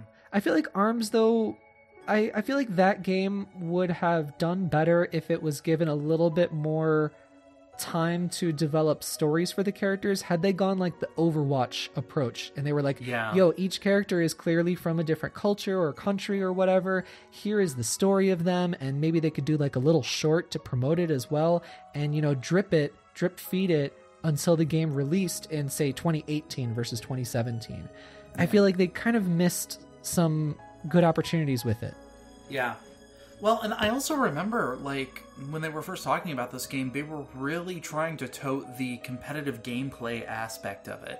And I think it fell into that trope of Nintendo, or a company wanted this to be an esport, but tried to force it, and that's why it, like, fell out, as opposed to somebody, like, naturally finding it. It's been a while since this came out, so I really don't remember even what public reception was of it. Yeah. I know that it did sell pretty well, though. I remember it sold well. I remember being really interested before the Switch even came out of wanting to try it. Yeah, we played it at the Switch event together. Uh-huh. And it was so much fun. I beat you. It was a lot of fun. I beat you. Yes, you did. Yes. Better at video games. I will post the video of you beating me at that game because I have that footage. How? I was playing you.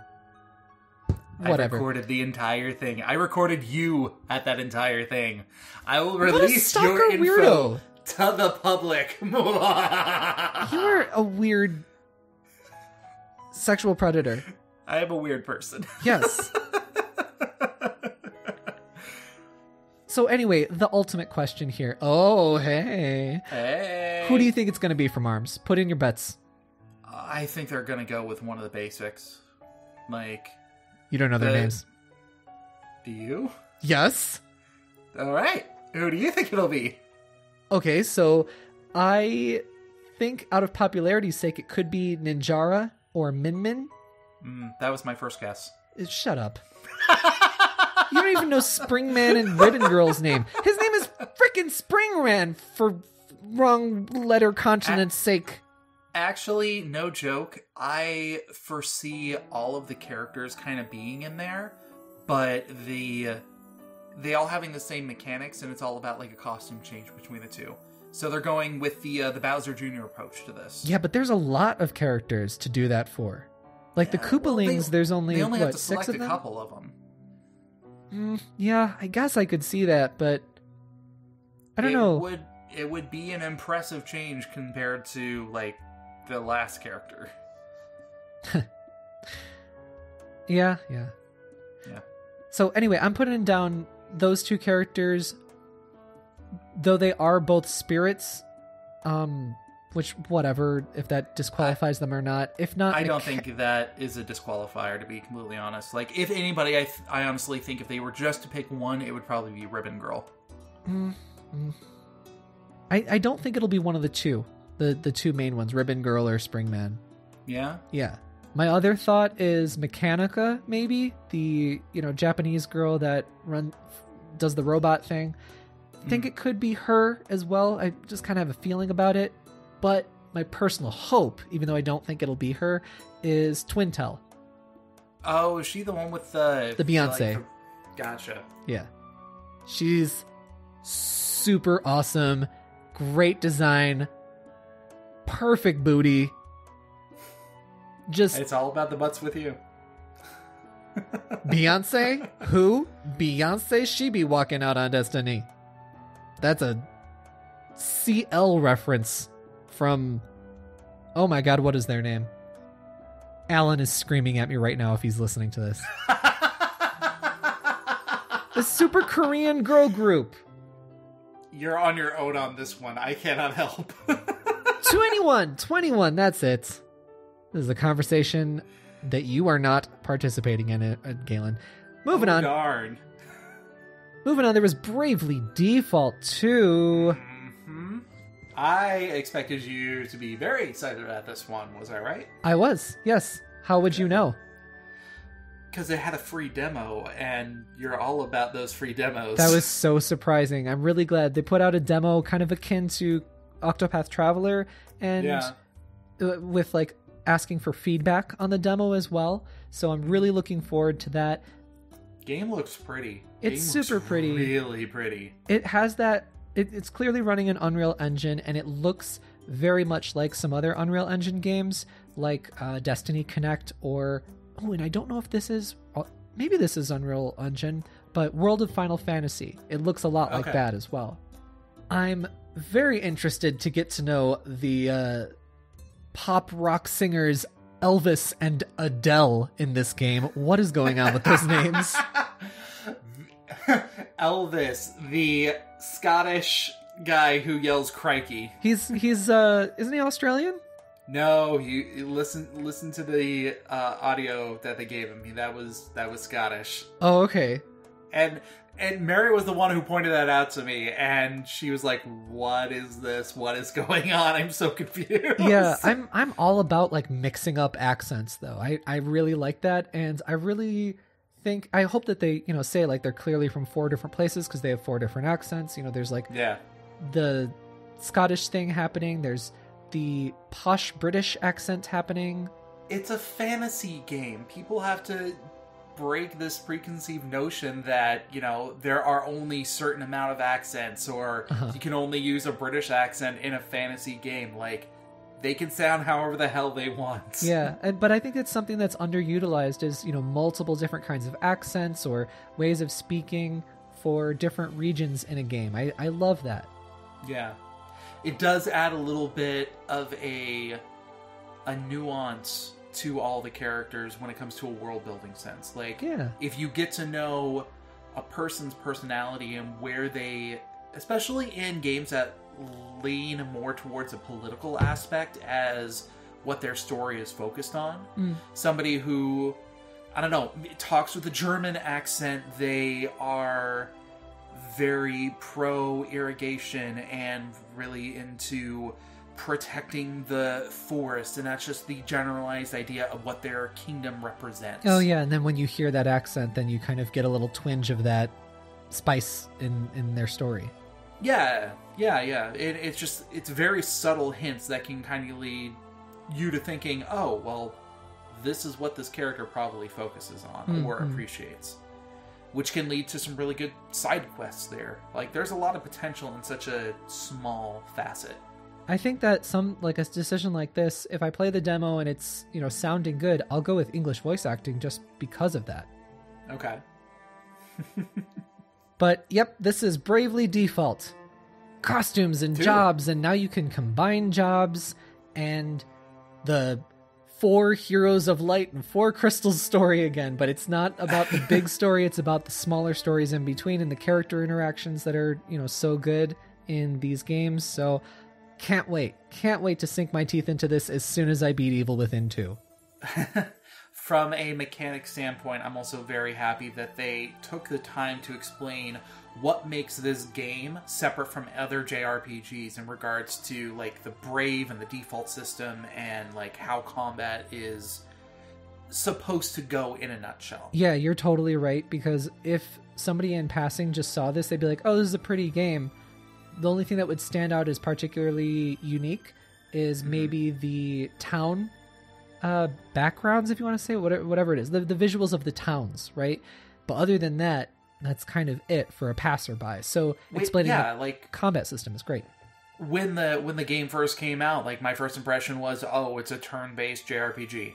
Like, there's nothing special about that other than whatever this particular story is going on. You bite your tongue. Every single turn-based JRPG has a specialty. They are all my children. And I hate them equally. Truer words have never been spoken.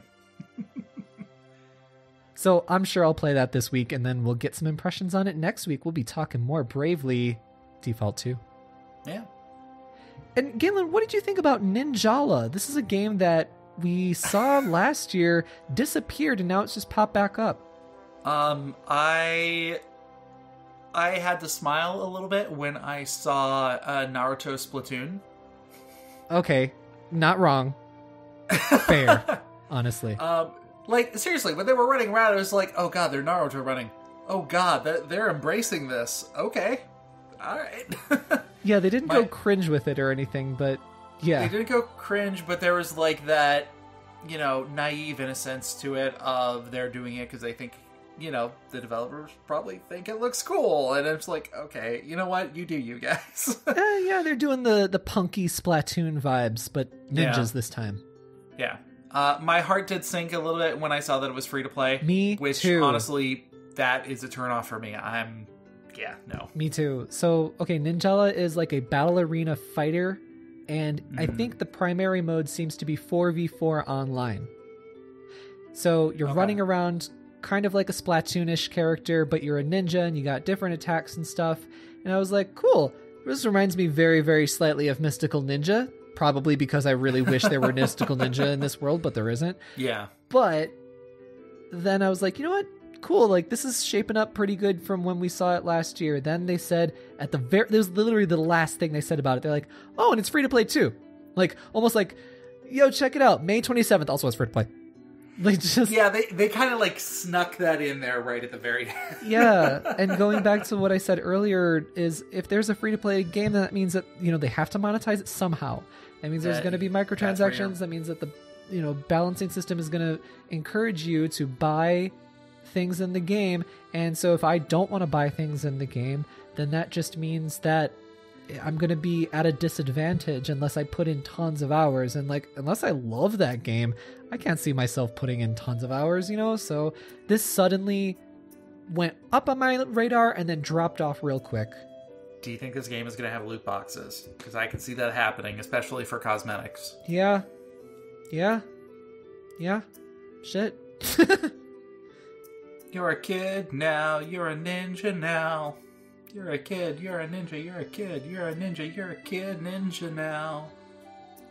For as long as you sat in silence, I expected more. Not more. I expected more. I delivered on that one. It's late. The letters aren't coming out of my mouth. Also, Panzer Dragoon. That just popped up. That was like an out of nowhere. They talked about that. I did not expect them to drop it so unceremoniously. Yeah. So...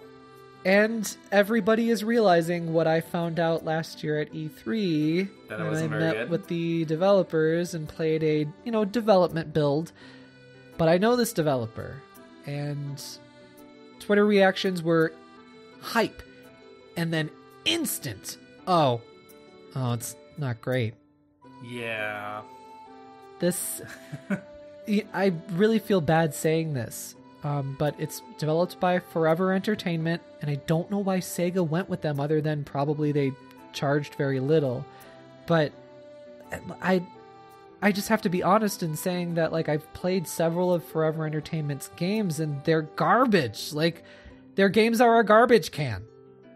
Yeah. Like, when I'm looking at the overall structure of this mini direct, they stuck this game right in between their announcement of Jedi Knight, Jedi Academy, and Star Wars Pod Racer, and their sizzle reel, which I think that kind of leads to Nintendo not having a whole lot of faith in this game. Yeah, I mean, it's a timed exclusive, and Sega's publishing it. Well, of course, because it's Panzer Dragoon. But Yeah. I don't know why Sega went with them. Like, I don't know. I feel bad saying that in case for some way this gets back to them. But, like, just have to be honest about the games of yours that I've played. Like, oh, Hey, honest constructive critique is yeah. I'm just never that, so. gonna hold back like my opinion just because like I met the developer and they were nice, or Yeah. they sent us a game code or something. I'm going to always be honest. I have to. Yeah. Yep, Panzer Dragoon not good. Sad. You know what does look good, though, which really kind of surprised me? Clubhouse Games. Oh, yeah. You know what? There's 51 games. They named off every single game in there. And like, I know. by the time they got to 30, I was like, these are just made up now. I've never heard of Solitaire Mahjong. I love how they put bowling in there, and it's literally just looks like Wii bowling. There were so many weird games in there that I've never heard of. Like, And there was a card game called Takoyaki, and I was like, the what? No, that's a food. No, I saw them do this whole thing of all the games in there, and I was like, this looks like a lot of fun. And you know the market that I see this most for? People who like to take the Switch on family trips. Be it in the car, be it camping trips. Oh, yeah. You know, really, really going off of that portability of it. Being able to bring all those games and not have to worry about, like, losing pieces. Like, I know that seems like a really weird facet to say. No, actually, that's a really pragmatic one. That's a really great insight. Yeah. No, I actually think I might pick this up. Like, this looks fun. I did think In, about like, you. I was like, I wonder simplistic if Galen's ways. going to get this. I love those, simplistic, time-tested games. So that was the Nintendo Direct Mini. All in all, I liked it. It was just fun. Nintendo Directs are always just fun. Yeah, absolutely. It is interesting that they called it a mini direct, and I'm wondering, like, to them, what classifies this as mini? Because I've heard some of their directs are about this same length too. So Yeah, so Galen, let me tell you a story. It's not about the length.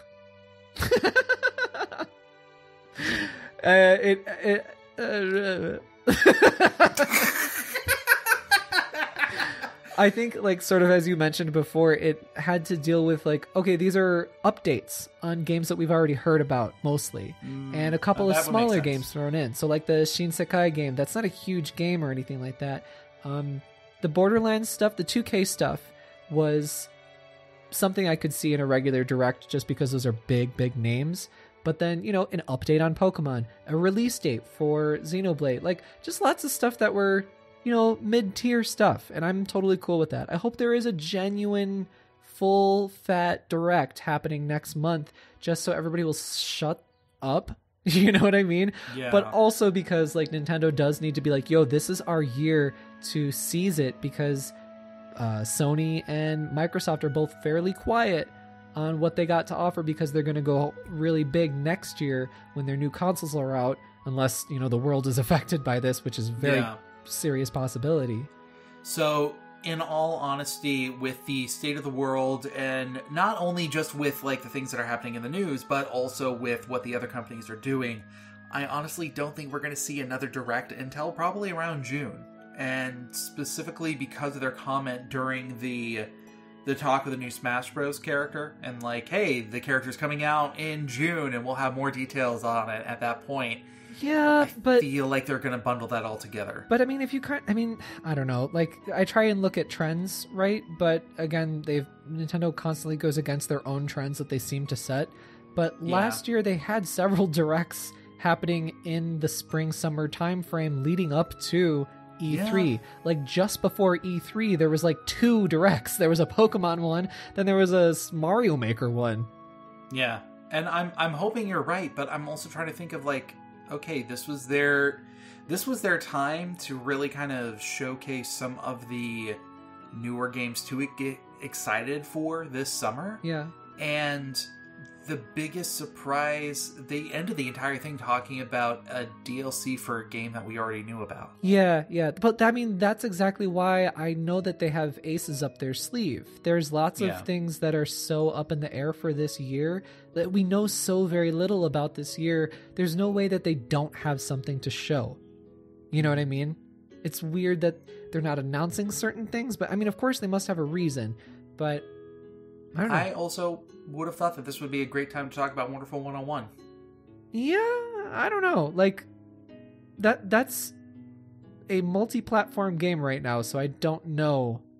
It's a multi-platform game, but it's also a game that originated on the Switch itself, so I think, if anything, they should have a nod to it. Sure, but I wonder if there's any internal, I'm sure there is. I can almost guarantee you there is. Also, they might not have had time, like, because Wonderful 101 is now multi-platform, they don't have that immediate connection, so maybe they weren't able to reach out to Nintendo in time to put something together for the Direct. So, that being said, I feel like if it's worth mentioning. Well, it's coming out soon. Coming out in May, I think? I think so. We run a podcast. Hey, additional DLC. Galen, what are you recommending in additional DLC in this episode that I wanted to end over an hour ago? So I'm going to go a little bit off of what I was doing last week, where I'm actually going to recommend an online seller versus a form of medium. I'm going to recommend a seller by the name of Ukiyo-e Heroes. Oh, I know these people. Yeah. I've bought some of their art and I've been to their studio in Asakusa. Yeah. So, for those who don't know what this is, they specialize in traditional Japanese-inspired game and media art pieces. So, posters, placards, they actually have started doing wood carvings, which I think is freaking gorgeous. But they're all, very early Japanese artwork-inspired themes of Mario, Mega Man. I love the one that they have of Mario Kart on there. Mary just showed me a one that they did of Animal Crossing, where it was all the animals like tilling a field with your Animal Crossing person. Highly recommend checking them out. I actually own 3 separate pieces of art that aren't even from video games. It's just cats doing things like eating sushi or having a picnic. Right. Yeah, they are hanging up in my kitchen wall. Yeah. Okay, I remember this because I was there to visit last year in summer, and I remember seeing it there, and I was like, oh, I just bought some of this stuff too. Yeah, no, the seller does absolutely fantastic work. I cannot recommend them high enough. I think it's good enough to hang on my wall, so yeah. Yeah, they're great. And ukiyo-e specifically is a type of like Japanese art in like the 17th century, I want to say. Like, okay. Hokusai is the probably most famous or world-renowned ukiyo-e artist. He's the one that did like the Japanese waves. Okay. So for me, I'm being a little selfish here. I am recommending this brand new podcast called the Josh Corbett Podcast. This is a 12-episode, I think it is, mini-series on Final Fantasy VII. I've heard you played that game before. Yes, I have played and I do feel strongly about it. I'm being a little selfish in recommending this because this is a podcast that I collaborated on. How dare you self-promote on this platform? I want everybody to send their hate mail to Oni_Dino at Twitter. You can't even get it right. That was the joke! No, it wasn't. Don't even pretend, bro, that you prepared a joke. We know. We all know. There is no veil. There is no curtain. There's only Batman.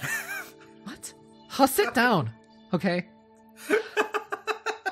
So this podcast that Galen is destroying right now, the Josh Corbett Podcast, I guested in the episode talking about the localization of Final Fantasy VII, so hopefully some good comes out of that. That's going to be an episode coming out later, but right now they have at least 2 episodes out, and you can hear my Japanese voice throughout, I believe, all of the episodes. I am playing the part of a whole bunch of different people, including Nomura, Uematsu, Sakaguchi, and so many more. So check out my Japanese voice in the background of those episodes, and Josh Corbett is great. He's a really good interviewer. This whole podcast covers the intricacies of Final Fantasy VII, and he interviews a whole bunch of industry figures, gaming authors, superfans, and just uses his curiosity to get great dialogue out of those people. So do check it out. Awesome. On Spotify, link in the description. I will check that out. Arigato. Do itashimashite. So we've been going so long on this episode that I wanted to cut short for several different reasons. Blame me and my drugs. Yep. So we're going to read out the mail next week. We're going to skip the listener mail for this week. We're really sorry. I really don't like doing that. So Juan, thank you for writing in. Yep. This huge email, and I read it already, and I have so many things to say about it, so I know we're just going to go super long on the podcast to talk about it. So we're going to do you a justice by talking about it next week on the podcast. Exactly. It's about Final Fantasy and the development of like Square as a company. It's a really well written email, so I want to do it justice. So we're going to read it next week, okay? Exactly. So Juan, thank you very much for sending in your email. Can't wait to talk more about it. And I can't wait to hear more emails that you write to us at nintendoeverythingpod@gmail.com. Please send us in your emails. Ask good questions like we've been getting lately. A lot of really good questions. Absolutely. nintendoeverythingpod@gmail.com. Yeah. Send us your favorite games from the mini direct. Send us games that you want to hear more about. Like, sure. Yeah.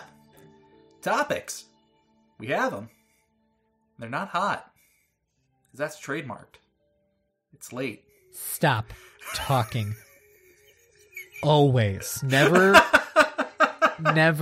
without my permission. This is an ectogummit situation. Also, shut your mouth when you're talking to me. So stay tuned to us on NintendoEverything.com, 24/7 news, round the clock. We got some great translations coming up on Fire Emblem. Follow us on Twitter at NinEverything and check out our YouTube, youtube.com/NinEverything. And again, my own tweets are a garbage can, but my retweet game is strong. We're going to try and keep it light and airy. What? We're going to keep it fwa over on my Twitter at Oni_Dino because we need some positivity right now in the world. Mm-hmm. And my Instagram for food and pictures of clothes. I don't know. I'm constantly wearing pajamas. Foo-foos. Shut up. Instagram is Oni_Dino. Galen, where do you foo-foo? I foo-foo on Twitter at Mobius087. And you haven't been banned for that? Not yet. I don't think they've caught me. Like, I think that's the big thing. Mm-hmm. So go over there, retweet him so that way he gets kicked off of Twitter. Retweet, reported. It's bound to happen one of these days. You can also try to ban me on Instagram with true_Mobius. And actually, on my tweets, I've been posting a lot of Animal Crossing stuff, to be honest. Like, there's this...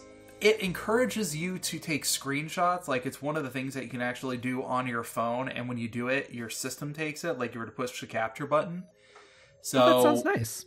But it gives you, like, achievements or objectives to do throughout the day, and when you do that, you get a certain amount of Nook miles, which you can go ahead and apply towards, you know, tickets and other stuff like that. It's a currency.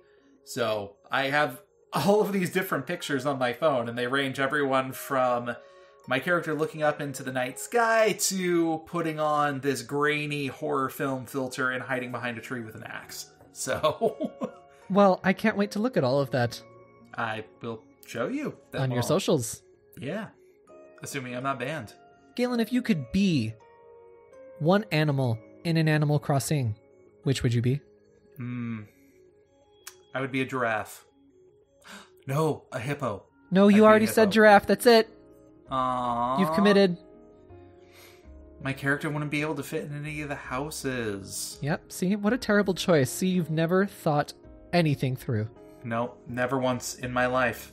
Why do you think I'm on the show? Just like... Oh, true. Also true. Hey, so thanks for tuning in, everybody. We will see you next week. Until then, for everything Nintendo. Stay tuned to Nintendo Everything. Bye. Take it easy, everyone.